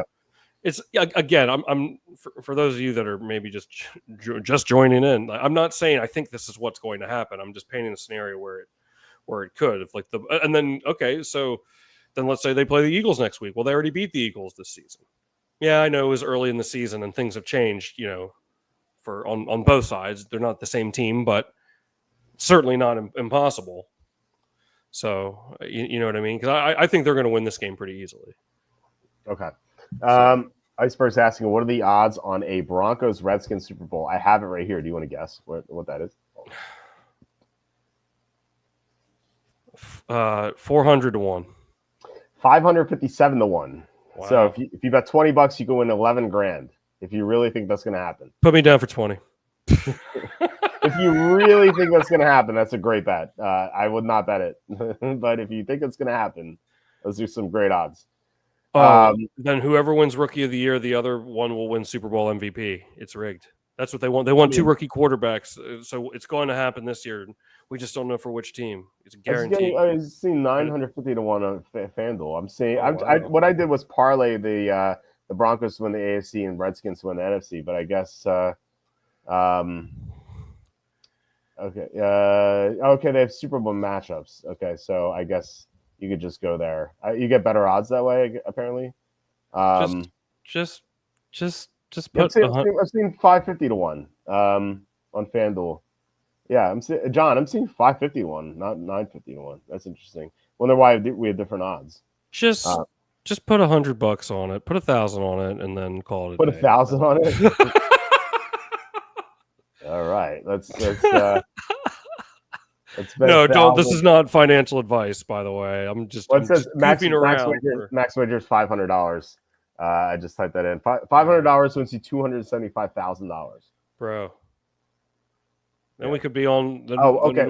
Washington to beat that. Okay, you're saying okay. Oh, okay. I thought it was hypothetical matchups, but not. Got you. Okay. Not the exact matchup. Okay, yeah. So let me see if I see that Redskins over the Broncos. Yeah, I'm seeing. Okay, yeah, I'm seeing 950 to 1. I'm seeing the same thing. So $500 there wins you $475,000. You're halfway to being a millionaire if that comes true. Dude. Just put $1 on it, maybe, Put $1 on it, yeah. Yeah, just to say you were holding the ticket, Willy Wonka. Or you could light it on a fire, and you can tell people you lit $1 on a fire. I think that's more impressive. Yeah, but then imagine what if they both got to the conference championship game or the Super Bowl? Then, like, imagine the cash out. I think you'd have to take it if they got to if we're talking like Super Bowl matchup. If they both got to the conference championship game. What do you think the cash out would be? I think you'd have to take it. How could you not? Oh yeah, you take the cash out. Yeah, but they're not getting anywhere near that. I do have the Redskins advancing the NFC title game. Might be a bet worth taking on the low end. Look, yeah, if you think the Redskins get to the NFC Championship, then yeah, go for it. Bet the Redskins to win the NFC and try to middle it because they're going to be underdogs. I get you could take the favorite or something. Once that happens, so to win the conference, the Redskins are 17 to 1. So yeah, take that and try to hedge it out toward the end. So yeah, if you think that's going to happen, I would not recommend it. Put 1,000 rubles on it. $2. I got 20 rubles here. Do you actually? Yeah, I showed it to you. Or no, wait, or maybe it was 1 ruble. I can't remember. I do have rubles here in my possession. Oh, I don't know where it is offhand. I think it might be in the drawer over there. I'm not gonna. I'll bring it on next show. Interesting. I think I have a $2 bill somewhere here. Oh, nice. Boy, I'll tell you what. I really have a feeling Green Bay is going to win the game tomorrow. You think so? Yeah. Call me a homer. Yeah, people. They might call me a homer there in the chat. Maybe not though. But I don't know. I think they should have beat him the first time. Yeah, I know that was a week 1. Things have changed, but Yeah. I like Green Bay a good bit. Yeah. I like Green Bay a good bit, and I feel like where's the money going on that one? It is public likes the Packers. Okay. Usually I don't Oh like. no, sorry. I read that wrong. Public likes the Eagles. 62% on the money on the Eagles. Okay. Well, Not a lot. Not a lot though. The biggest. There are two. There are two big public sides this week. The first was the Chargers at 69%, and tied for that, Redskins 69%. Wow. Yeah. Wow. Yeah. I think the Redskins seem like such a such trap bet. Yeah. Plus three, they'll cover that. I don't see it. I don't. I really don't either. I don't know. I usually like to stay away from publicly backed dogs. I don't like to do that typically. So I'm glad to hear that the money's going on the Eagles. I like Green Bay a good bit. I mean, I don't know. I still think they have a chance. I mean, imagine they had a game like, and again, apples to oranges. Dallas last year wasn't anything like the Eagles this year. That's not what I'm suggesting. But like, what if they hung like a lopsided one on them somehow? Then it's like, oh, look out now. Then they go into Detroit, and Detroit's a little bit on their heels, especially after last game. And then all of a sudden, like Dan Campbell's going for it on 4th and 1 where he shouldn't, doesn't pay off, and now here comes Green Bay kicking a winning field goal, and now they're playing Tampa Bay. All of a sudden they have a pretty easy matchup. Now Green Bay's in the Super Bowl, and then they were playing Denver Broncos. Yeah. It's not happening. It's a great scenario. It sounds fun. It's not happening. I think, I'll tell you what, Packers and Bills would be a great Super Bowl, would it not? Yeah, look, Bills versus anyone would be great. I think Bills Eagles would be fascinating to watch. Bills Lions. I mean, we saw Bills Lions already, but maybe Lions get revenge or something. I don't know. Like Bills anything would be fun. I think Chiefs would be a little tired. I think people would be very frustrated to see that. I think as Ravens, anyone would draw a lot of attention, but I don't know. I'm not high on the Ravens. I would love to see the Texans get there as the repeat of the 08 Cardinals, because I've been calling that out for a while. So I don't think it'll happen, but maybe I don't think it's out of the possibility. I think they certainly have a better chance of the Broncos than the Redskins. Like if I were to order these teams' likelihood to win, I think Denver is the bottom. I think Washington is next, just because Washington has an easier matchup than Denver in the first round. That's the only difference for me. So like it's those two teams out of the 10 teams remaining, or no, there are 12 teams remaining. It's Denver is 12, Washington's 11, and Houston or Tampa are 9 and 10 in some order. Or actually, hold on. Let's talk about the Rams here. I would say the Rams. I like their chances of maybe making a run before the wildfire thing. I think the wildfire thing throws a wrench into that equation. Like I would say that they're almost 0% now. I don't think they're quite zero, but there might be like 0.01% now, just because like I don't see how they game plan correctly for this game, and I think they're like in the same boat as the Chargers. The Chargers had a good chance to make a run before the wildfires, and like then they just got killed today. And I think the Rams are going to get killed Monday night. So I think they're very close to being 0 as well. And Minnesota, obviously, they can make a run because they have some great things going for them. What do you think would be the most boring Super Bowl matchup? Do you think it would be like Texans and Vikings or something? Yeah, probably. Yeah, I would say. Yeah, I think I'd be up there. Yeah, I mean, I don't want to see the Chiefs get in there again, man. Yeah, Chiefs. I'm tired of it. I'm tired of their brand. I think Chiefs Vikings would be boring. Road teams off to a poor start. Yeah, so far we'll see. Maybe things turn around. Are you worried about the Cardinals fans rooting for the Vikings? Could be more like an away game. I think the Vikings are going to have so many fans in the stands in that game. Oh, really? Right? Yeah. Oh my God. Yeah. Okay. Well, how about? I mean, we always say that the Rams don't really have much of a home field advantage anyhow. No. So I mean, is it really? I mean, I don't think the fan impact is going to be that as much as the going somewhere else. Not like both teams are road, they're a road team essentially. You know what I mean? So any impact that they may have, I think, is the only thing that should be considered far more than the situation with the the crowd, the impact that the crowd will have there and the fans that are there. Just one idiot's opinion. Yeah, I don't know. I do think I don't know. I do think there will be a lot of Minnesota fans in the stands. I don't see the Rams like you said, they don't have fans to begin with. Like the fans are not going to travel. Mm-hmm.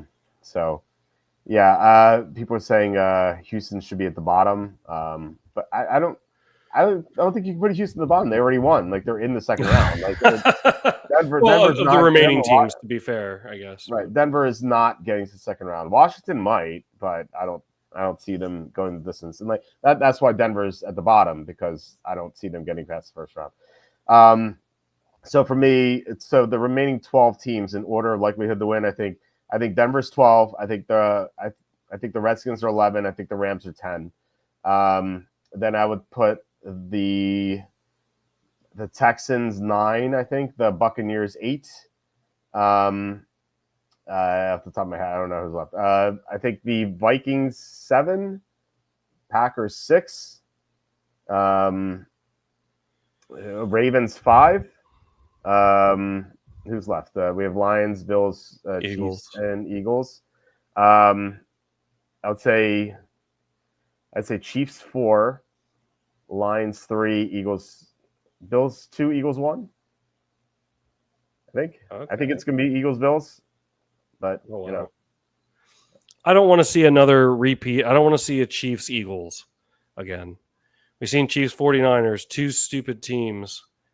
Well, I like the Chiefs, and I have respect for their players and Andy Reid and Spagnuolo and the whole 9 yards. But like, I'm just tired of their brand. That's my chief complaint here. No pun intended. There, but I don't want to see. We've seen Chiefs and 49ers twice. I don't want to see Chiefs and Eagles twice. Get the Lions in there or something, man. If it's not going to be my Packers, yeah, that would be good. Or I don't want to see Chiefs and this is Chiefs and Bucks. Chiefs and somebody new. Like Chiefs and Lions would be okay. Maybe they want to set up Chiefs and Packers, the repeat of Super Bowl I. Yeah, I don't know. I mean, nice like, back in 1966, 60 was 67, I think, right? Yeah, Dickety 6, as Grandpa Simpson would say. Yeah, I don't know. I mean, did you want to order these teams? Likelihood to win? Green Bay 1. That's it. Yeah, I'm going to go Bills 1, then Lions 2, Eagles 3, and then who else we got over there? Ravens, I guess I'll put it 4. Who am I missing now? Chiefs, Vikings. Yeah, Chiefs, I guess I'll have to put it 5. Who am I missing? Yeah, I don't know. The rest have no chance to win the Super Bowl. Get it? Hey, where do you have the Packers? You didn't put the Packers anywhere. 1. Oh, really? Okay.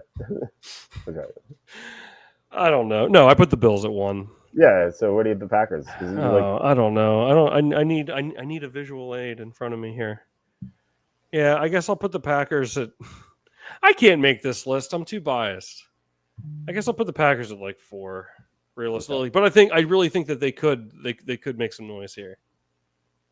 Okay. I sound like a homer, don't I? Yeah, I don't have that. I don't have that issue. I never had that issue. It's like I just. Oh, nice. Here we go. Look, I look like the head on Stanley Frederick's picture. What's up, Stanley? Yes. I think the Super Bowl will be Kansas City versus Detroit with the Lions winning the Super Bowl. That would be awesome. Yeah, that would be awesome. Yeah. Oh man, what if Stanley doesn't have a head? Like in real, like what if that's like his real? Like he's like the headless football fan. The headless horseman. Yes, exactly. Yeah. So it might be on something. Vikings Rams might be kind of Vikings home playoff game now. Yeah. Exactly right. It's going to be 80-20 Vikings fans. Chiefs Packers Super Bowl I. Len Dawson smoking a cigarette on the bench before the second half kickoff. Those are the days. Yeah. I mean, Jay Cutler was the last one to smoke a cigarette. Let's talk about this. You want to get into this college national championship game a little bit? Just touch on Sure. what you have a. Let me just, as I expressed earlier. Oh God, I'm so happy. I think I watched that Manti Te'o documentary on Netflix at least 300 times. So I feel like I feel like I helped somehow. I feel like I helped somehow. Like I gave Notre Dame the extra power to beat Penn State. My God, was I happy. I could have cried. It was only the second time I felt that way really in sports, where like I could just think about it and like almost cry tears of joy. The first time is when LeBron's first year in Miami and they lost to Dallas in the finals. I could cry right now. I was so happy. And I'm not necessarily anti-LeBron. I do think Michael Jordan's the greatest of all time. But obviously LeBron's one of the and I can see why people would think he is the greatest. But like I just thought like man, you don't get it that easy. You gotta wait a little longer. Like, and I'm not like sour that he did win championships, but I'm glad he didn't get it that first year. That was awesome. Oh man, I was so happy. Yeah. So happy. So I'm glad Penn State's out. I mean, what I think Ohio State's what 9.5 point favorite or something like that. Yes. Ohio State's favored by 9.5. Cassandra asking, why do you hate Penn State so much? I don't want to get canceled. I don't want to get canceled. Canceled? You can't get canceled on the Walter Football After Dark show, dude. I said women shouldn't vote, and I didn't get canceled. Probably shouldn't have said that. Why? No, I don't want to get into it too much, Cassandra. I thought the reaction of a lot of the people that I saw, once Joe Paterno got fired, I found it kind of disgusting in a way. And, and I'm painting with a broad brush. I acknowledge that. So, and I'm being a little bit unfair, but I didn't have a good experience there either. Outside of meeting Walter, that was the only bright spot. But yeah, I was just, I was so happy they lost. But I just imagine the scenario where like it was them and Ohio State, and they never beat Ohio State. What if they won? Oh my God, I'd never hear the end of it. Not only to win the national championship, but then to do it over Ohio State. I do remember when I was there. It was my second. It was the year after we lived next door to each other. That was the year the 1 second game with Lloyd Carr in Michigan. Remember, that was the only game Penn State lost. This was the year, for reference, folks, that Texas and Vince Young beat USC in the national championship game. The greatest national championship game in my lifetime, without a doubt. Without a doubt, there's no question. That's an iconic college football game. Yeah, and maybe an iconic. That Vince Young rushing touchdown at the end. That's an iconic moment in sports, in all sports history, I'd say. Is that something you might agree with, or? Oh yeah, I mean that's shown the replay all the time. That year, Penn State would have been undefeated as well, along with USC and Texas, if Chad Henne didn't throw to Murray Manningham with 1 second left. And as you said, Lloyd Carr asked for 2 seconds left.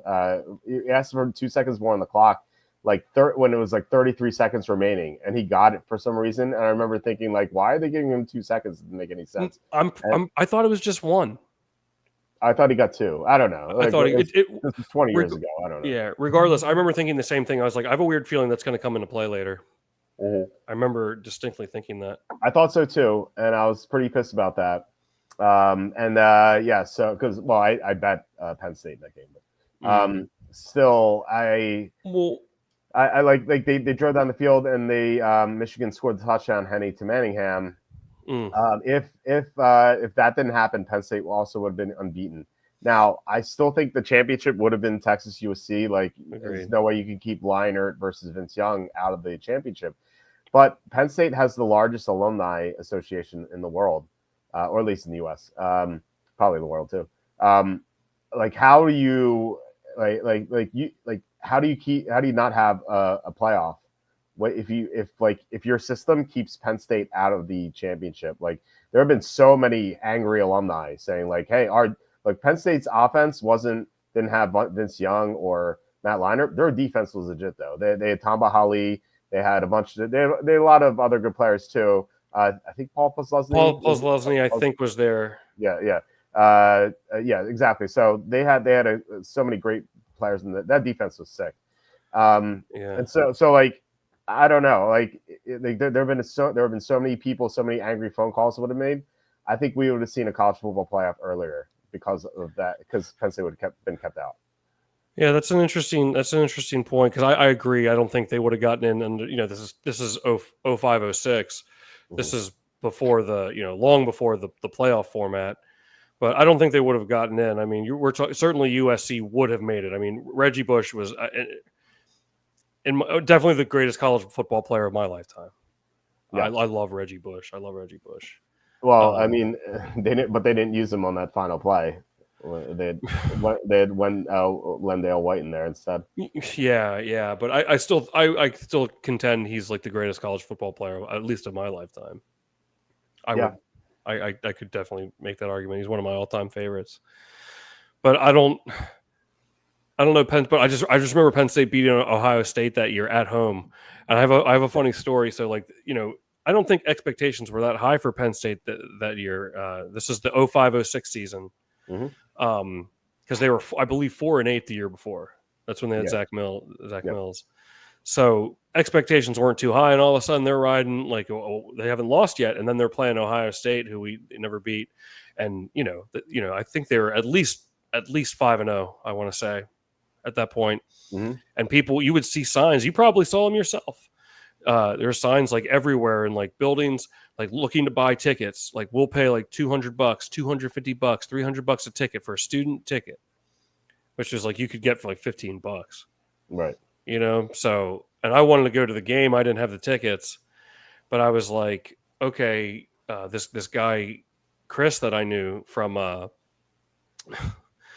major, he was like, hey, I'm going to be out of town. He's like, I'll sell you my tickets. He's like, I'm not going to, I know how much they're going for, but I'll sell them to you for like face value, like $15 each.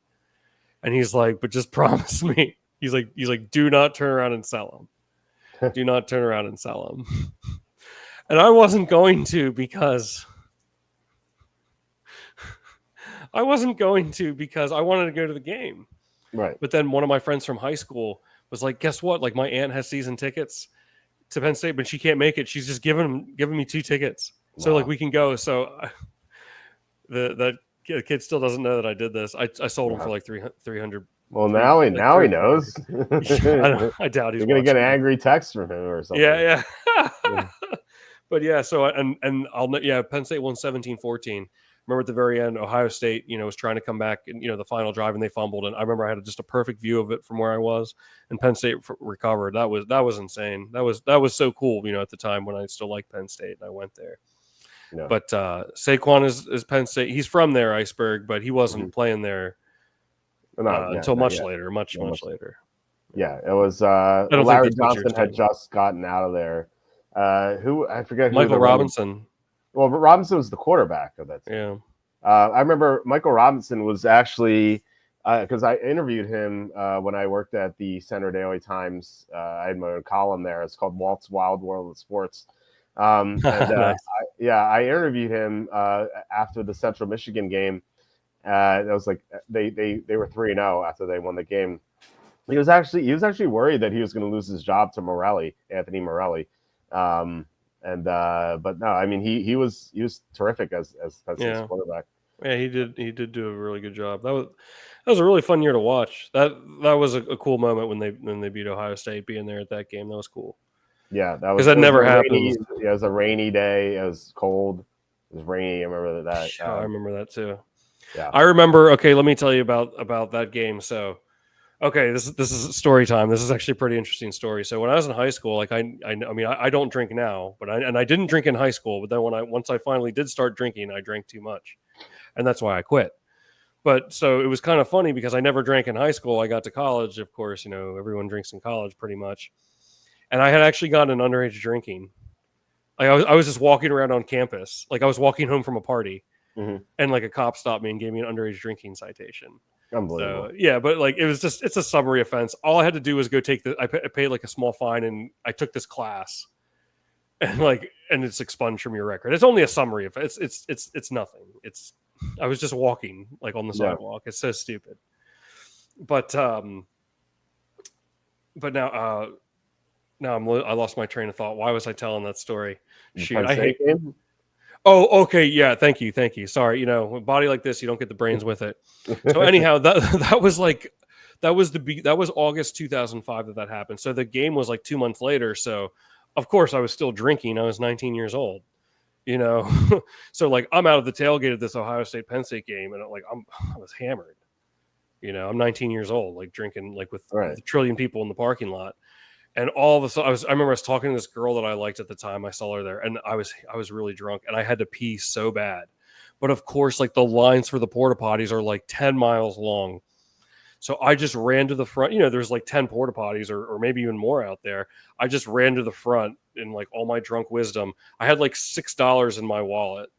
And I just went to the person in the front and I held out the $6 and I just go, I will give you $6 if you let me get in front of you.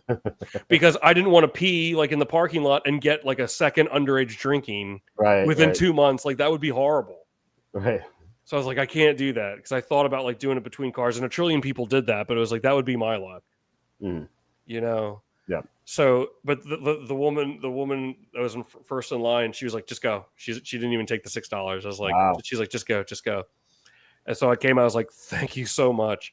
And she goes, don't thank me, thank the people behind me. And the only other person that was paying attention was this guy, and he was in an Ohio State shirt or Ohio State jacket. So, like he's not going to say, he's clearly outnumbered. And I just remember he like kind of looked at me and looked around. He's like, just try to plan ahead better next time. I was like, yeah, it's like, thanks, man. I was out of there. I wasn't going to make it, man. I was about to burst. Right. This was no joke. And I can't get it. I'm not going to tell I'm 19 years old. I'm not going to tell my parents I got 2 underage drink. I never drank before in my life. And now I have 2 underage drinkings in 2 months. Like, that ain't going to be, it's not a situation I want to find myself in, at that time, Yeah. So, but yeah, that was a fun year to watch. And then I remember they beat Florida State in the Orange Bowl. I think it was 26-23. I remember there was a lot of missed field goals in that game. Mm-hmm. But yeah, it was a winning game, I think. Yeah. I remember it. I remember watching it. But yeah, I mean, what's the highest spread ever in a national championship game? Because what is Ohio State, 9.5 here or something like that? I think I saw. Yeah, well, that's got to be up there. And I think that disparity can be. I'm going to guess that's one of the higher spreads, especially historically, that these are going to be the 2 best teams ever. Whereas now with this new playoff system, 2 best teams ever, 2 best, the number 1 and number 2 teams for so many years, or one of the top 4 teams for the last 10 years. Yeah. Now this playoff allows, these are 2 teams that wouldn't have been in the college playoff, right? Otherwise, am I correct? If it wasn't expanded, and now here they are. So yeah. I think that opens the door for a larger spread. I feel like this has to be a larger one. Is there a way you can check that? I don't have a way of checking that, but I mean, it's definitely minuscule compared to the largest Super Bowl spread in history, which is 18.5. So I would think that we're going to get something higher eventually, And that 18.5 it's not like from the 60s or 70s. It's from 1994, so it's more recent. What, the Chargers and the 49ers? Yeah. That was 18.5. What was the final score? 49-26, right? I think so. I'm not sure, but yeah, I mean the Niners covered. Whatever. Yeah, hold on. I gotta look that up if I got that right. Yeah, I don't know. We had a question or a comment. Sue says maybe Quacky couldn't get in the world-renowned Penn State jogging class, which was great because they didn't check if we're jogging at all. Like we would show up to class, we'd sign in, and then we'd go to a cafe, and then we just sign out. And then we realized they're like, wait a second, we didn't have to like meet at a cafe. We could just like sign in, go back to the dorm, go back to sleep, and then wake up and then sign out. And that's what I did. I remember when we had one of my favorite teacher was my elementary school gym teacher. And we had, I feel like, well, I don't know what schools are like nowadays, but we used to have these jogging tests. Like it was just a 10-minute jogging test. You just had to run the entire time. It didn't matter how fast you went. You just had to jog the entire time. And he would play music as we like ran around the basketball gym. Yeah. And I remember like it was always like the same like songs, and it was always "Taking Care of Business" was on there. Taking care of business. And I remember like as a kid, I'm like, I am taking care of business here doing this jog, But like every time I happen to hear that song, I'm always thinking about like jogging around like my elementary school gym. Yeah, that's awesome. So yeah, that's the closest I've ever come to jogging class. By the way, Walter, it was 49:26. No, nice. There you go. Yeah, there's Niners cover the 18 and a half. yeah. For those of you who don't know, I have a weird. I do have a good memory for numbers and that sort of thing for obscure stuff. I don't know why I can just like do that off the cuff. Mm-hmm. I was with a few years ago, about 4 years ago. I was with my dad and his girlfriend at the time, and I was telling them that I could name every like World Series champion and every NBA champion. I could tell you who won, who they beat, and how many games it took from like 1990 to present day. And my dad's girlfriend at the time, she's like, no way. So she brought up Wikipedia and she asked for the basketball for the NBA. I got 100% right, straight off the brain. Very nice. 100%. I don't know why, but like, it's like, I'm not, maybe I should, I always say it's not like I'm over here studying flashcards to remember all this stuff, but like, maybe I should to keep it, like, it would not be that hard. It would be like very little legwork. And then like, I could be like one of those knowledge gurus. Like I could tell you, I used to do that when I was still on TikTok, and I would go like on live, and I'd be like, ask me like and people would be like, oh, like what happened in like the 95 World Series or whatever. I'd be like, oh, Braves over Cleveland 4-2. Yeah. We need like a sports Who Wants to Be a Millionaire or a Sports Jeopardy for you to be on. Yeah. I think I would do pretty well with that. Yeah, I mean, if I studied flashcards, like if I actually did make flashcards, I could definitely win that. Absolutely, I could definitely do the World Series now, 1990 to present, and I could do the NBA. But NFL at one point, I could do all the Super Bowl winners from like 1990, and tell you who won, who they beat, and what the final score was. I couldn't do it now. I'd have to practice. I'll do that. That's what we'll do in the off season. I'll be like a circus sideshow. Be like, all right, Quacky's going to list off all the, and I'll wear a blindfold so you don't think I'm cheating. And then Walt will bring it up, and we don't have to do this. I'm just joking. Unless the people want. I mean, imagine like millions of people came to check it out. It would be hard to prove that it's not rigged. You'd be like Kelly Bundy, running the sports trivia shows. I don't know if you're familiar with that. Yeah, well, I mean, Marry the Children episode. What if I wear a blindfold? I guess people will always claim, oh, he studied this. Well, you like they would say, oh, he knew what the questions would be in advance. Right, but what if I sat there and did like every Super Bowl winner? Like, let's say I did all the following: every Super Bowl winner, who won, who they beat, the final score, the Super Bowl MVP, like who, like the coach, just like throw in anything else, like who the coaches were, and then do that, like something like that for every single sport, like for all time. Like even if I did prepare that, like let's say I could memorize all that for the World Series from like 1900, I still think you could say, which I guarantee you I'd be able to do too. Give me a weekend. I mean, I could, if I really, I'm not suggesting we do this, but I could have that ready for next show. But I'm just saying, like, then someone could say, oh, well, he studied that, but that would still be impressive. That's like a ton of things to remember. Yeah, no, I think, yeah. So I think that people would be impressed by it. Do you think there's any way I could make money off of that? Yeah, I mean, just make a YouTube video and, you'll get some views, I think. I don't know. You'll make some money off of it. Although YouTube, as I always say, pays nothing. So you'll need a lot of page views. I'll hype it up on the site. Try to get you some. Oh, dude, I appreciate it, man. I'll have a clock running so people know like it's not edited, and I'll wear a blindfold and I'll just reel off like 100 years of World Series winners. Yeah, you're gonna need a clock for sure.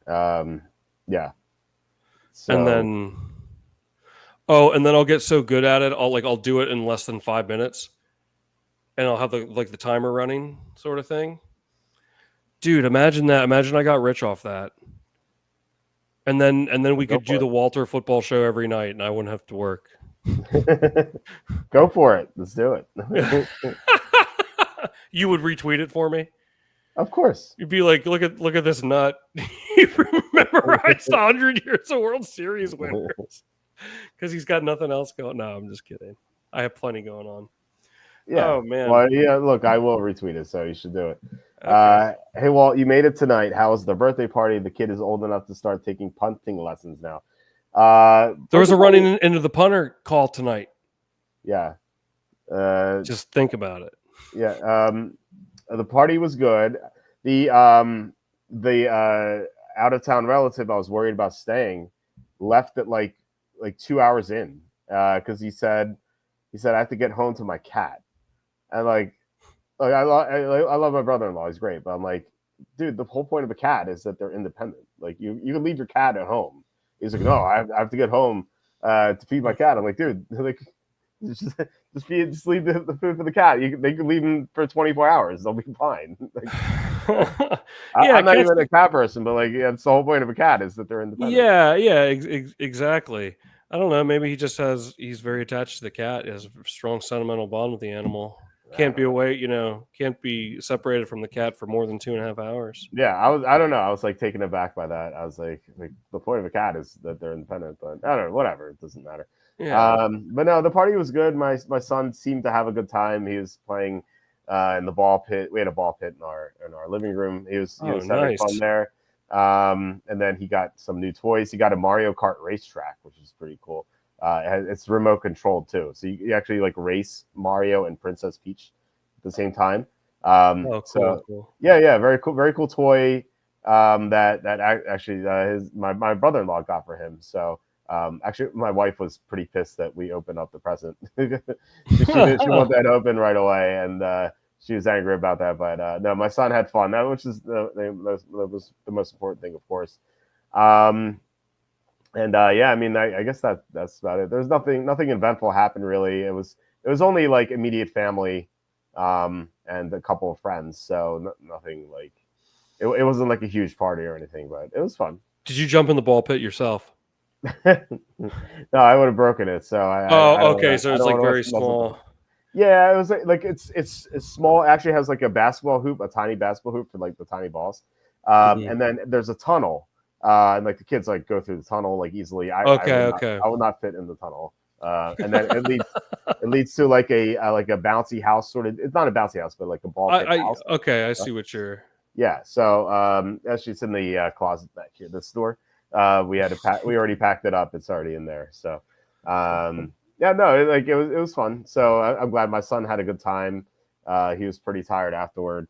Actually, it's funny. It's funny tonight. My son did something funny. He took his favorite book is is like this book's called like The Wonders of the World or something. It's like a book. It's like a science book, but it has like pictures and stuff of like the Great Pyramids of Egypt and Great Wall of China, Statue of Liberty, etc., Mount Rushmore, etc. So he loves this book. Like he wants me to read it to him every night before bed.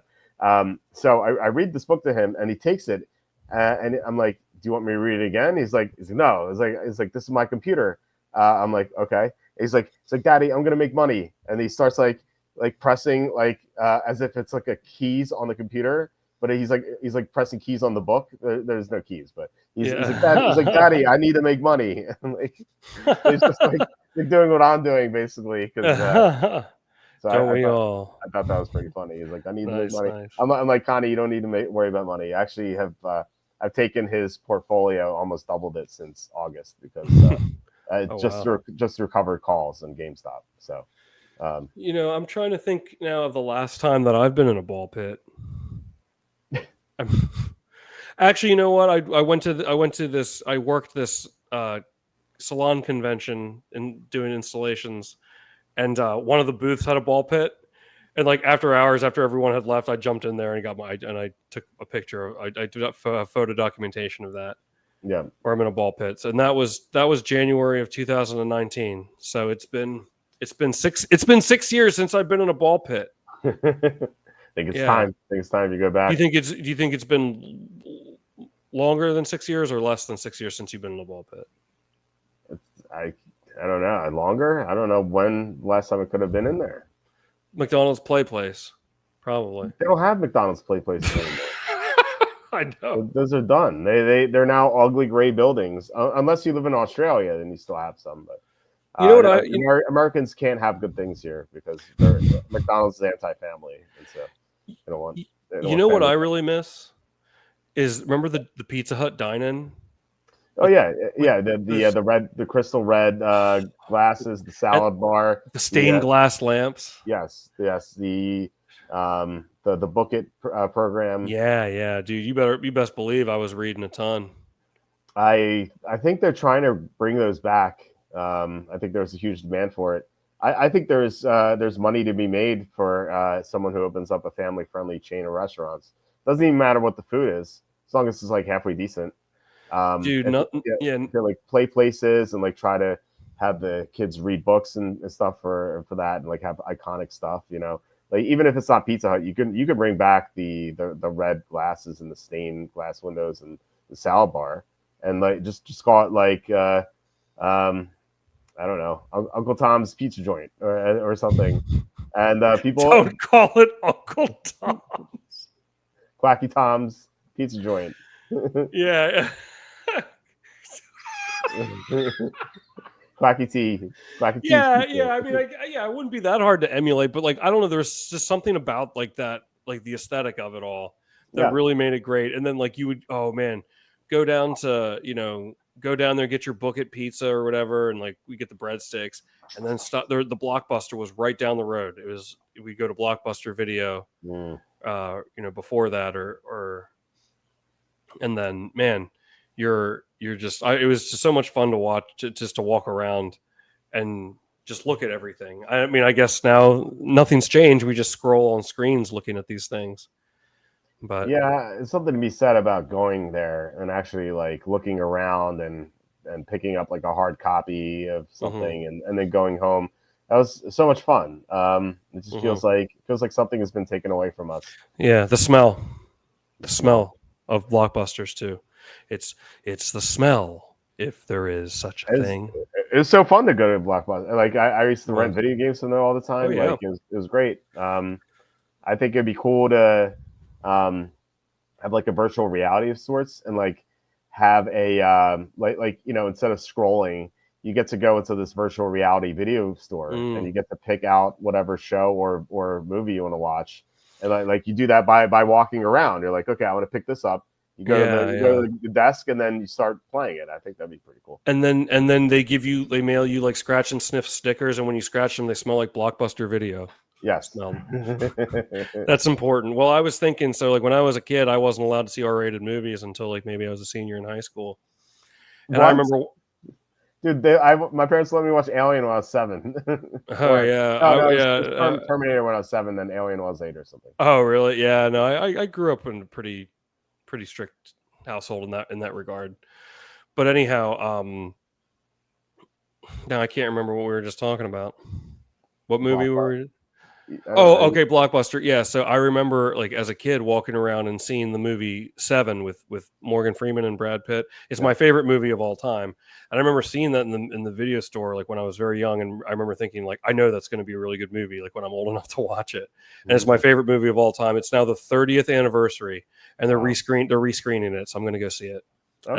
That's a great one. If you've never seen it, if you like suspenseful thrillers, Seven with Brad Pitt and Morgan Freeman. The late great Lee Ermey is also plays the police chief in that too. If you like thrillers or suspenseful movies, Seven. It came out in 1995. That's crazy. But it was cool to see because it was so weird too. I was just thinking that it was 30 years since it came out, and then I happened to see on like the movie listings that they're doing some screenings of it. I was thrilled. I was thrilled to see that. Yeah, that's a good movie. A man who has to get home to feed his cat. Obviously, he doesn't want to be there. And your brother-in-law probably has no brothers either. Am I right? No, he has 3 sisters. One of whom is my wife. No, I think his wife was to blame. I think he wanted to stay because he doesn't get to see his family that long, that often. I think his wife was probably convincing him to go home to see the cat. If I had to guess, I don't know. I have no beef with his wife, but. I think that was what happened.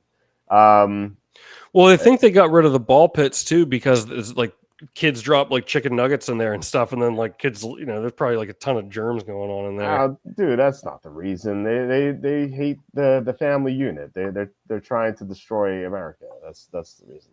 Like these corporations don't seriously. Yeah, These corporations no, hate no, I agree. I definitely agree with your theory on the corporations. I just don't think that I'd lead with the ball pit like as the chief Well, issue. That's all. well, No, I definitely agree though. I'm just laughing that like it's that spawned from the ball pit. I well, do. I'd love they to. don't have I'd any love they to don't have jump in any the ball places. pit. Like, look, if the ball pit was an issue, they would replace it with something else, like family centric, like a jungle gym restaurant. Like the McDonald's near my parents' house used to have this burger thing. You used to go inside and used to climb I in remember and that. I like remember walk that. around. Yeah, Yeah. exactly. Or they had this big slide. Even like back in what a year, like 2015 or so, no, like 2017. My nephew, who's now 10, he was 2 or something, and so my wife and I took him to McDonald's. We were watching him one afternoon, and actually wrote a Jerks of the Week about this. I had to follow him into the play place because he wasn't old enough to like climb around, so I was climbing in after him, making sure he wouldn't get stuck in there. And then this is 2017; it still existed. Okay. And then now it's all gone. There are no McDonald's play places anymore. Like, they don't exist. Have you been? When's the last time you've been like inside a McDonald's location, not a drive-through, like inside one? It was in like October or something, or September, because I remember my dentist said that McDonald's Oh yeah, cheeseburgers that's were right. $12, so I had to make sure. And by the way, I think he was thinking of Five Guys, because I went to Five Yeah. Guys one recent evening, and just because it was a day when both my kids were sick, and so they had like chicken soup for dinner, and I was feeding both of them, and my wife was sick too. This is like right after I was sick. And so I was feeding everyone for dinner. I didn't have anything. So after everyone went to bed, I went to Five Guys. And their cheeseburgers was $12. Their bacon cheeseburger was $12. And so I think that's what my dentist was thinking about, like not McDonald's, but Yeah, and Five Guys is very well known for expensive. I don't know. I mean, I think I've only eaten there like once or twice. I mean, I think it's good, but I don't know. It's overpriced, I think. But if you yeah, go into a McDonald's nowadays, it's like the employees like barely interact with you. It's you just everyone uses the touch yeah, screen, and it's they're all kind of chaos. like coming like back and forth, and it's like very rare when like someone walks up to the counter and orders. Yeah, it's so impersonal. Yeah, it's weird to see how that's changed. It's horrible. It's just like not a good experience. I don't know. Like I said, they've taken something great from us, and it's all gone. I remember one time this must have been like 2009 or so. But I was at this McDonald's. It was somewhere in like I want to say it was like in like Lewistown, Pennsylvania area. And I met the happiest McDonald's employee of all time. This guy's name was Brian, according to his name badge. And he would go like the next person would, and it was busy. It was like busy breakfast. Good morning. How can I'm not exaggerating. How can I help you today? And like people were like tipping him and stuff. But like every time as a new customer like would walk up, good morning. It was like, Yeah. but like people were like kind of laughing, but it was just like I don't know, like it worked too. I mean, if you got tipped, They're still out there. They're still out there, man.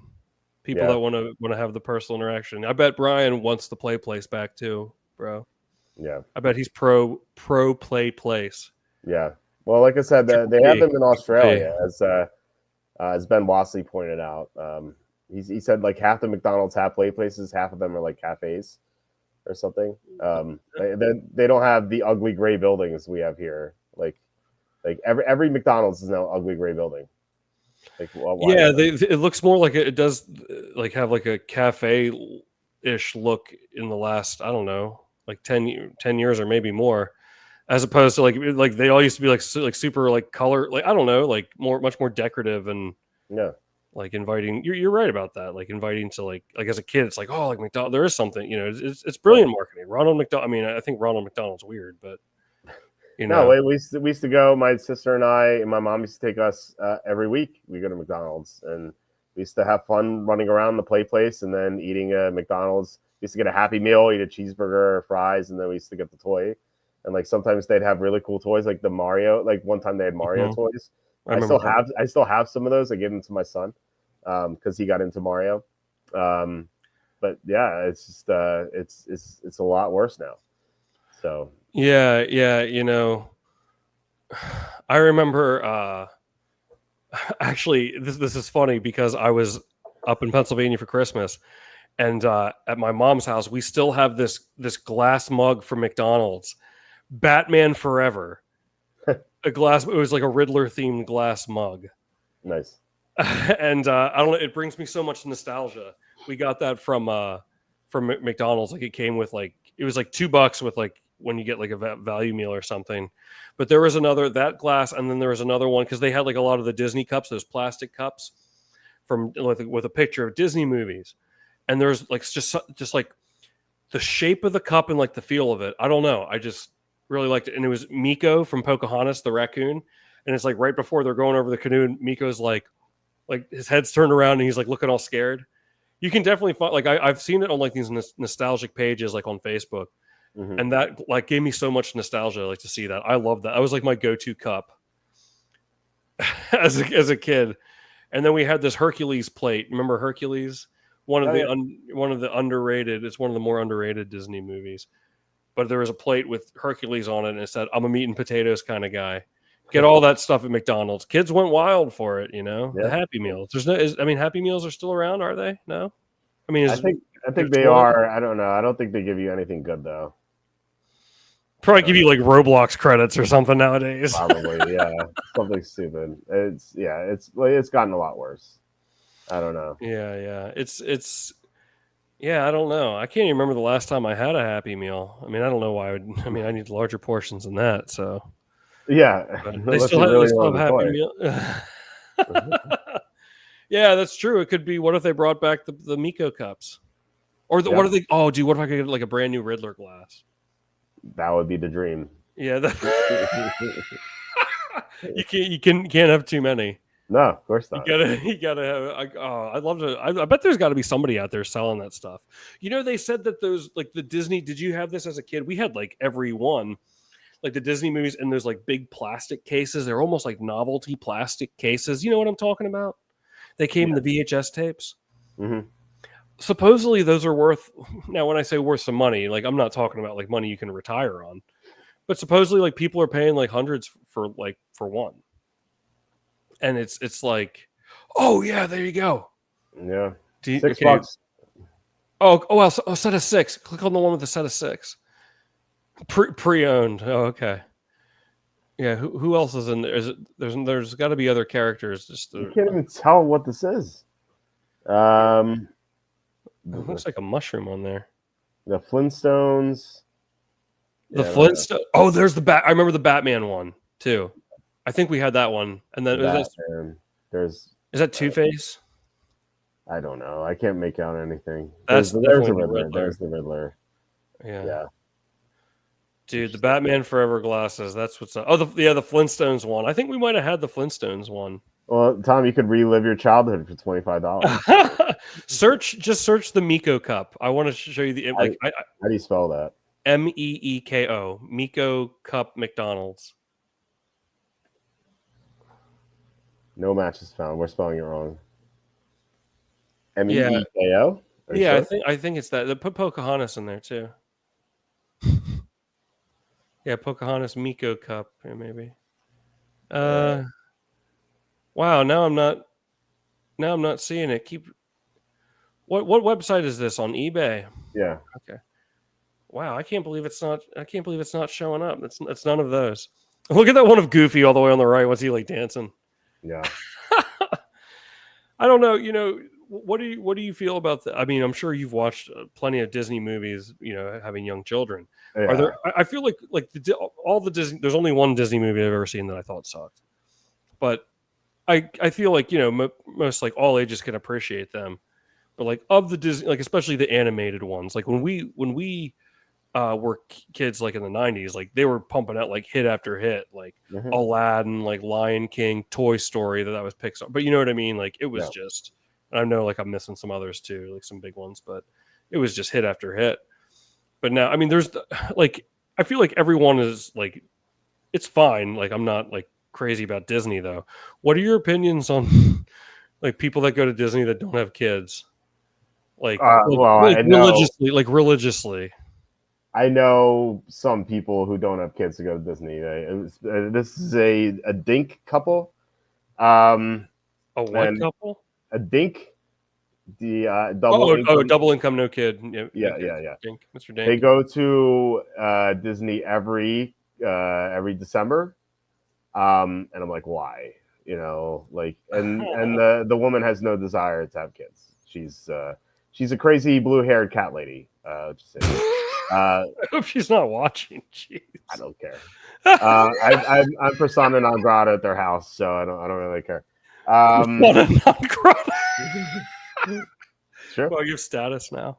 Yeah, no, they like we used to all be friends, and then one day she just decided she didn't want me there anymore. So I don't care. I'm like so much anyway. Like, so heartbroken over this.